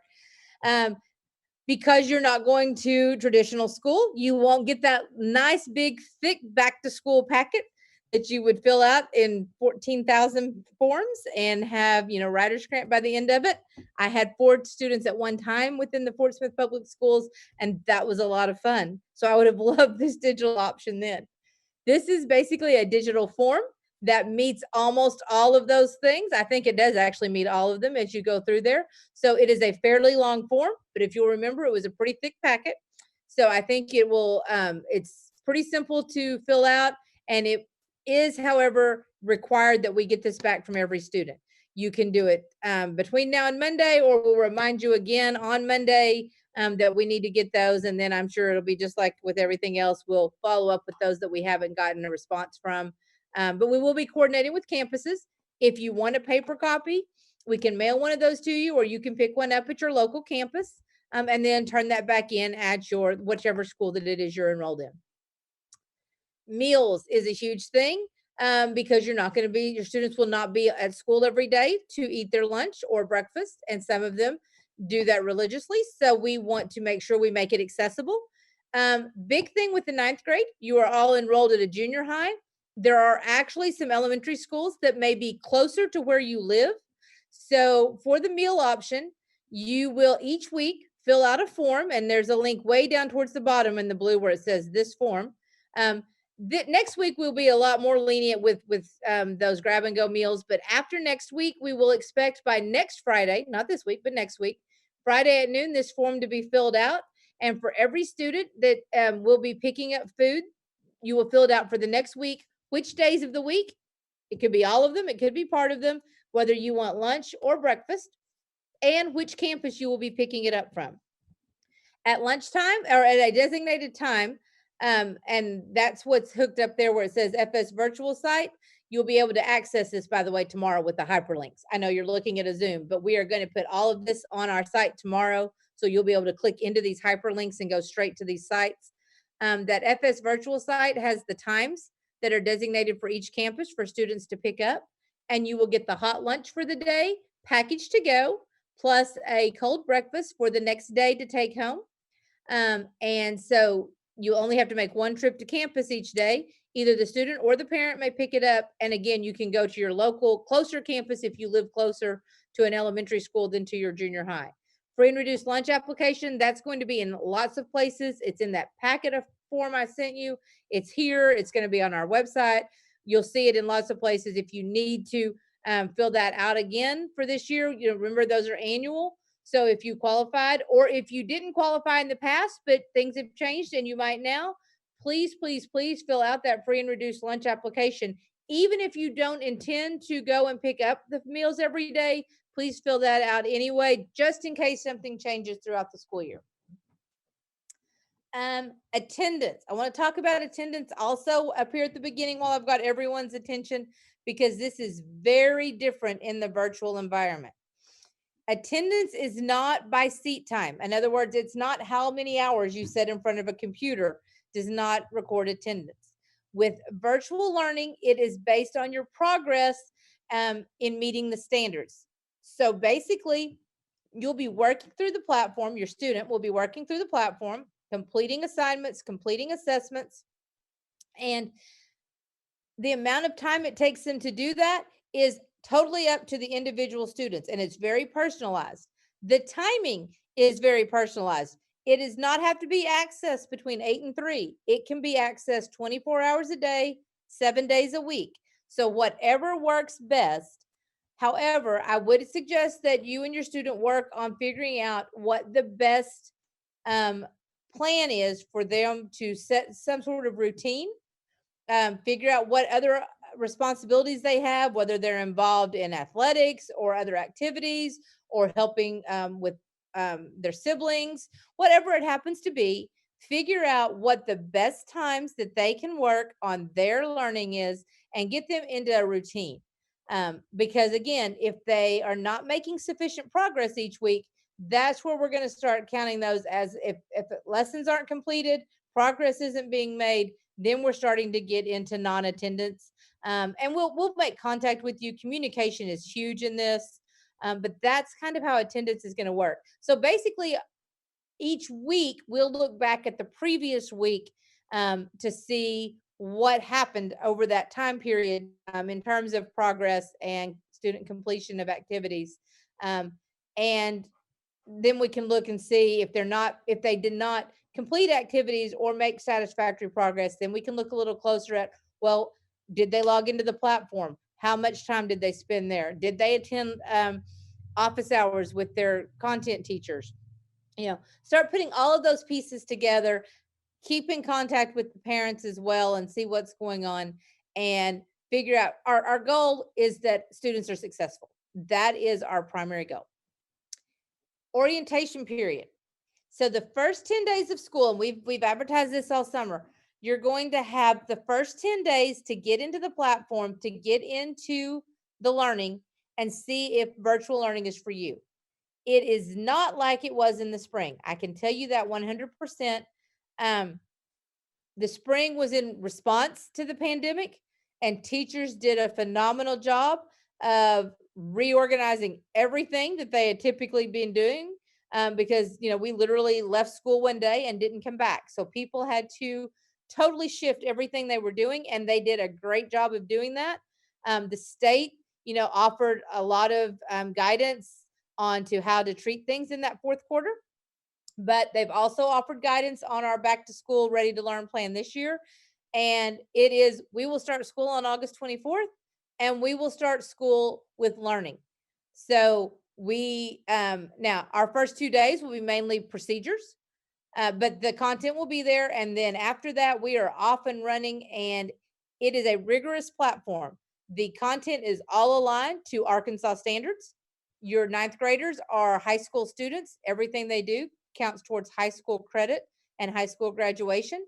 And all of this is, all these courses are aligned and accepted for Arkansas high schools. So you won't have any problem if you at some point switch back to traditional. These courses are will all be on your transcript and all count towards that high school graduation. But they will, again, they have the rigor of high school courses. The expectation for high school students is that we are treating them just like the 10 through 12 high school students, in terms of they have to take a lot of responsibility for their learning. This platform, especially at the high school level, is designed to be self-paced. If they work through the activities, listen to the things, go to the links, it is intended to be, that is how they work through the entire course.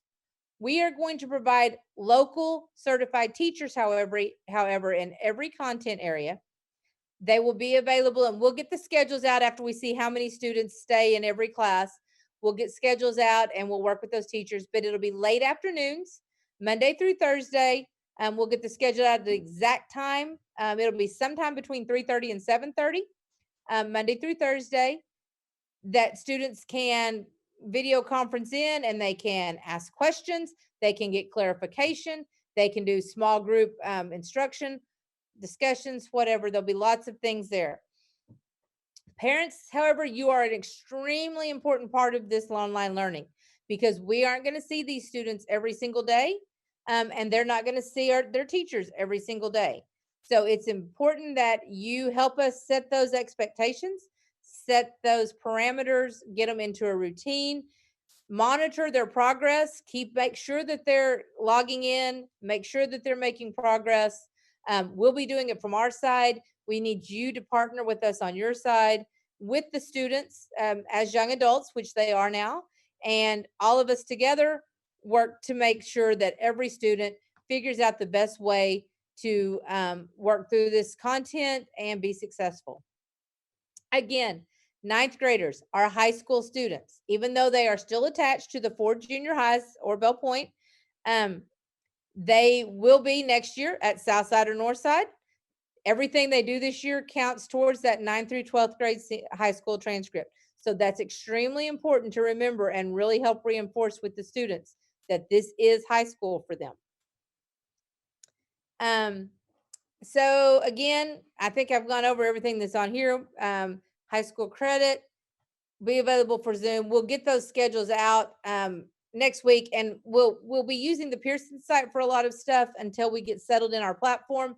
Then we'll be putting most of our announcements and links and everything within the platform. And also they'll figure out exactly who their teachers are, and they'll be able to make direct contact that way as well. All right. And, I forgot to say at the beginning of this, the chat got disabled in YouTube. So if you have questions, as we've got time at the end here, you can go ahead and email them to peak@fortsmithschools.org, and we'll take some live questions at the end and try to answer those in this broadcast. And if we don't, we will take those questions, we'll create a frequently asked questions page, and we will place that in that Google page that we were talking about earlier, that Dr. Hall was talking about, that has your forms, has all the information about the class, and we'll have those questions. And we can keep that updated, because we do get a lot of similar questions from parents, and they're good ones, and we can put it all in one place. So if you get questions during the rest of this presentation tonight, just go ahead and email them, and we'll try to get to them at the end. Okay, so core classes for high school. In ninth grade, you'll either be in algebra or geometry, regular or honors. We have both. At the Fort Smith traditional schools, they're called pre-AP. Within the Pearson platform, they're called honors. They're equivalent. They're both the accelerated content if those two classes go together. English 9, same thing, regular and honors.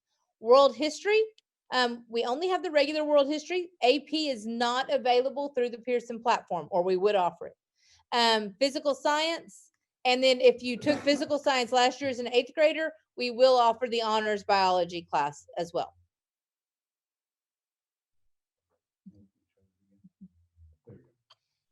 It's okay, give me a chance to take a drink. Electives, we have virtual electives.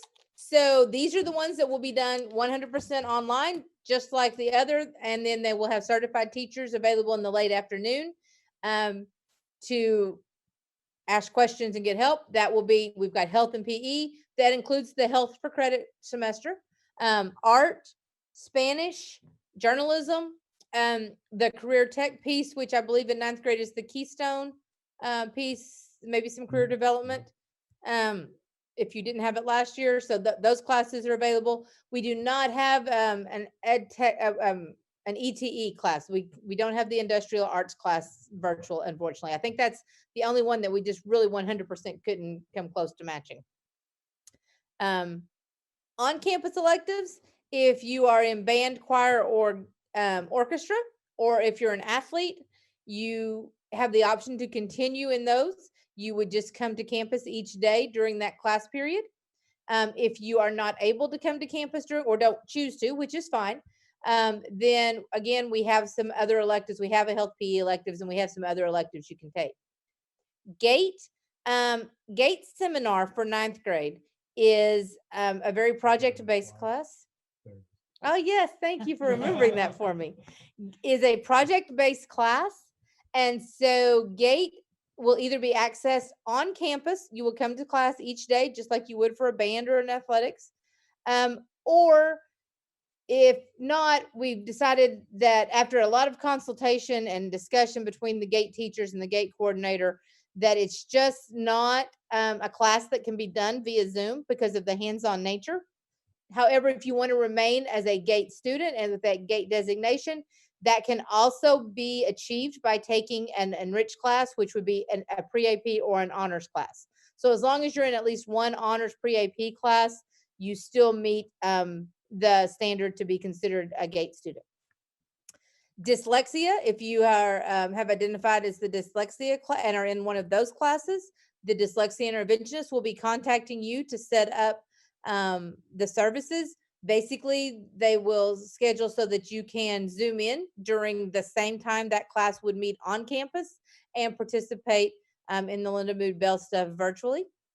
IEPs, if you are have an IEP in place, special ed teachers will be reaching out to you over the next couple of weeks to discuss the provisions of your IEP and how those services can be accessed, whether they can be accessed virtually, if they need to be accessed on campus. It's very personal thing there because it really depends on the nature of the services. So that's why we're going to reach out individually on those. Same thing with 504s. And of course, we do this annually anyway. So your school 504 coordinators will be reaching out to schedule those annual conferences and talk about what modifications you typically have and if what's available and appropriate through Pearson. ELL services, a little bit trickier, but that's true even with our traditional.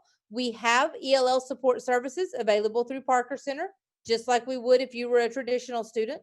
We don't have full-time translation services, just like we don't have if you're a traditional student. So we're basically the same types of services, but just because you're not going to be in the traditional school, you still do have access to the services through the Parker Center. We will are going to try to do a little better job about getting some bilingual stuff out. But now the platform is primarily in English. So that is important to realize. It does have text to speech. It does have closed captioning. So it does have some supports in there, but that is something to be aware of. That's the same thing twice. Oops, I just didn't get it out. That's all my fault. Digital access is extremely important. If you were a Fort Smith student last year and you should have your device and you keep your device. If you are new to Fort Smith, either moving here or coming back to us or have been in a private school, homeschool, whatever.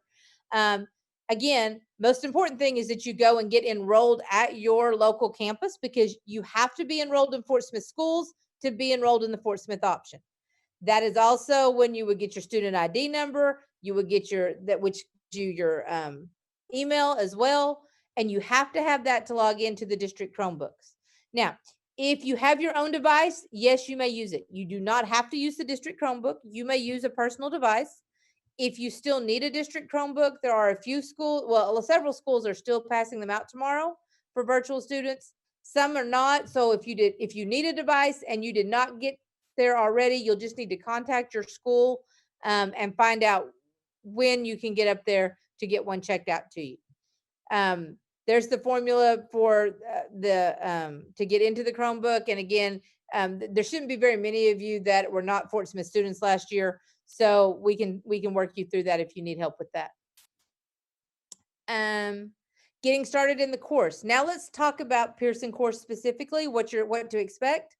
First thing, before we get into that, right now our landing page at fortsmithschools.org/peak, or if you just go to the Fort Smith homepage and go to the schools link, we're at the very bottom under the rest of the schools. That's where we're going to be pushing out announcements for the next several days. Eventually we will settle into the platform, but until we get everybody in there, we need to be able to communicate.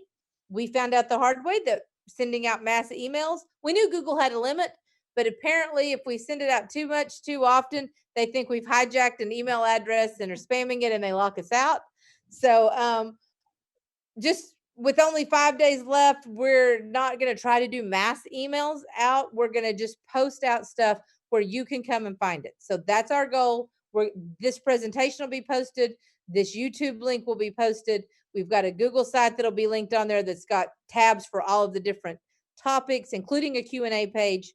So we need you to check back frequently over the next few days. Pearson. I keep mentioning Pearson. So what is that? Well, it's the company we partnered with for our digital content. And Connexus is their platform for delivering that. So when we talk about Pearson Connexus, that's where you'll be logging in or your student will be logging in to get to their coursework. We have a dedicated address, FSVOK-9, which stands for Fort Smith Virtual Option, kindergarten through 9th grade. And you can see the rest of the address there. This is a hyperlink that you'll be able to access when we post this onto our page. But you can go there. The username should be the email address, same email address you use for your Fort Smith. And the password will be very similar to your email, except we only used the date, the month, not the year. So instead of 4 numbers, there are only 2 numbers after your name, and it is your birth month. This is what the homepage looks like. So if you get to this page, you know you're in the right place. The login is at the upper right, and then you log in. I would recommend the first time you navigate here, bookmark it. That way you don't have to remember it. You can just click on it and come back to it each time and get there a lot faster. And then once you log in, your homepage will look like the grayed out area of this screen. You should have, most of you will have one course. It will be your student orientation course. Now, students that have signed up since last Friday, plus a handful of others that either weren't enrolled or I didn't have ID numbers. If I don't have you enrolled in the student orientation course or even in the Pearson platform yet, we'll get there. We're still working through that. I've got about 3,100 people in there, and I think I've got close to 3,300 students now. So I know we're missing a couple of hundred across grades K through 9. But if you're able to log in there, you should see only one course, which is student orientation. That is a self-paced course. You're welcome to go ahead and start on it. That is also going to be our main goals on Monday and Tuesday, rather than trying to do lesson content. We are wanting you to start working through and finish through the student orientation course next week, Monday and Tuesday. That's our focus. We're going to be all hands on deck, making sure everybody gets in the platform, has courses assigned, has the right courses assigned. I did separate out by building. If you have changed buildings over the summer, it's what was in eSchool the last time I pulled this down. So if you were at Darby and now you're at Chaffin, your courses may say Darby English 9. The good news is Chaffin English 9 is the exact same class. The only difference is the word Chaffin in front of it. And I did that to separate students out, classes out by which building they're in. So it won't hurt you to go ahead and work in Darby English 9 because it's going to be the exact same work, and we'll get you transferred over to the correct school. at some point in those first couple of weeks as we get things settled out. Where that black box is, that's you will have other things that look just like that student orientation box for all of your courses show up on your main page. Announcements is important up there in the upper right or on the left main screen. There's two places, but the upper right, there'll be a number if there's an announcement. After we get settled into the platform, so sometime late next week, we'll start pushing announcements out inside of the Pearson platform. But we're going to use the our Peak homepage and our Google site at least until then, because right now it doesn't help you if you can't get into the platform to see the announcements. So, but that's where you'll be. The left-hand side is the big menu that gives you everything else, and you can get to announcements again, but also your grade book, your live lesson link. There won't be a lot of live lesson with the 9th grade, but there might be. If there is one, that's where you would be able to access to see what's out there, to see if there was a live lesson. Your activity track, etc. Check my work is a good thing in there too. Academic integrity is huge in a virtual environment because, we're not worried about a lot of classroom management issues. We're not worried about a lot of dress code issues. We prefer that you're careful with dress code, but we can turn cameras off. That part's easy. We don't want to have to do that to you. But the piece that's going to be huge as far as behavior is this academic integrity piece. And because you are working at home, you will be expected to do your own work, not your friends have to do it for you, not your parents doing for you, not your older brothers and sisters doing it for you, or your younger brothers and sisters.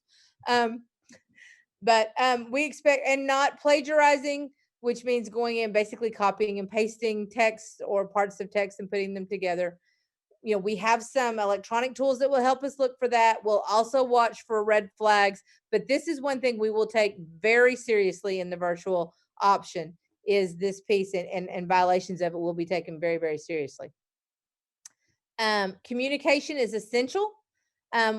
Teachers will be scheduling phone conferences. It will take us several weeks to contact this many parents and students, but we will work on doing that because we do want to take care of that. We'll be doing quarterly progress reports. Although you can log in, parents, you can log in at any point with your student and have them show you their progress.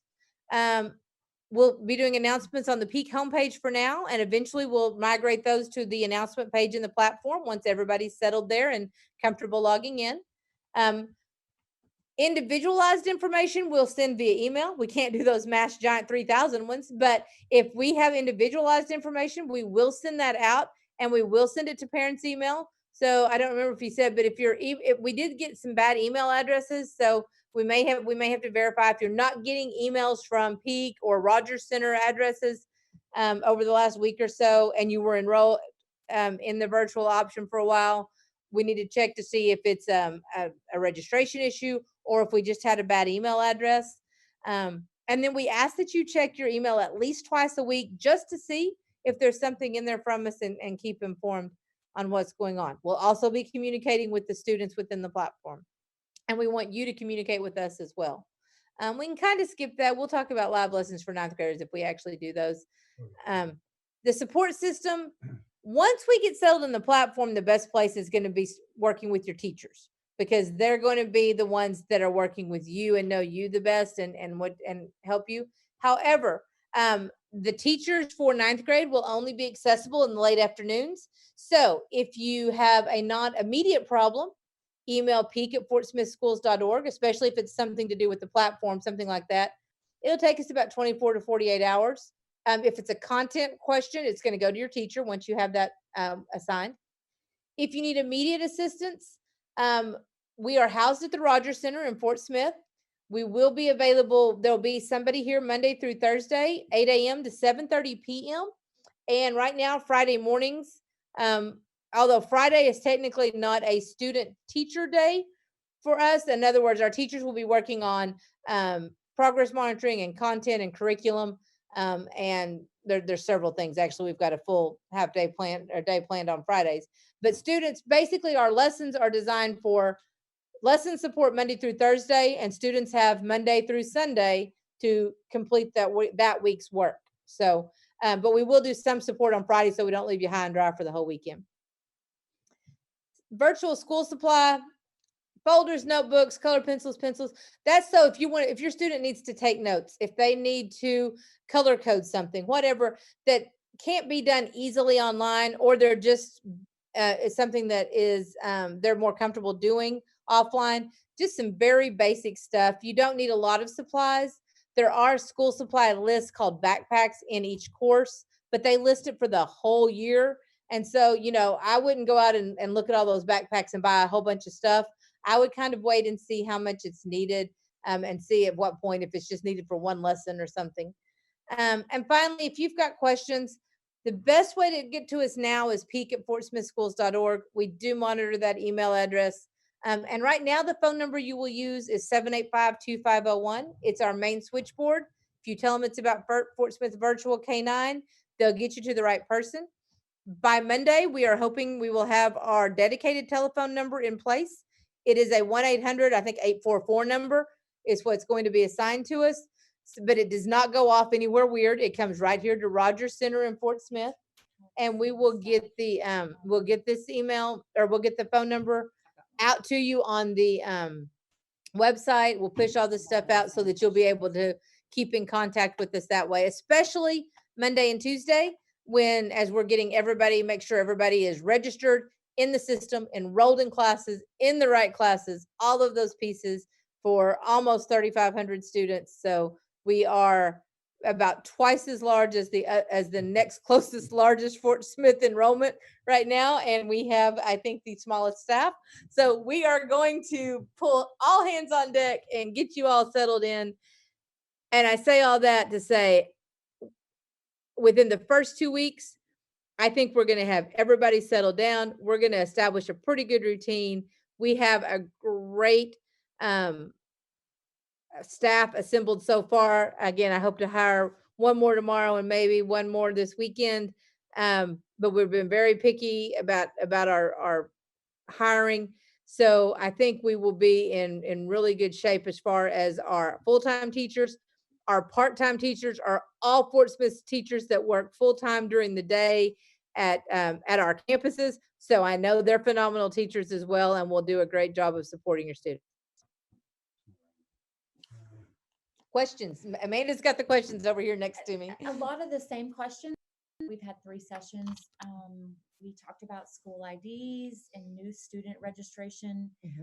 What if a student is in need of a 504? What if they are thinking that they might need that services? And just to go back to what she mentioned before about registration, if you do need to get registered, if you don't know your student's ID number, contact your local school that you are enrolled in or should be enrolled in to get that information. And same thing with the 504. If you think your student needs a 504, every building has a 504 coordinator. So you just need to contact your school, your local school that you're enrolled in, and ask for their 504 coordinator and get that paperwork started. Okay, this one says, when I go to Pearson Connexus, it says I have to select a product in order to sign in. You have to go to that exact address. You'd have to go to the Yeah. exact address. Yes, you Okay. do have to go. Okay, yeah, you do. You have to go to the exact address that's on here, that FS HTTPS : / yes, yeah, put it back up on the screen here. Yeah, fsbok-9.lms.pearsonconnexus.com, And- because it is our dedicated site. And this will be available for students and parents to go Yes. back up and look. Yes, Okay. tomorrow we're going to put this. We've got it on the Google site, which we will link out to our website, and you'll be able to go to all of this, and the hyperlinks will work then too. So that way you'll be able to click straight through. Again, these were some of the same questions for Yes. to go. And Yeah, if you want, do you want to go, or you can get to the site. If you will go back to the meals page real quick.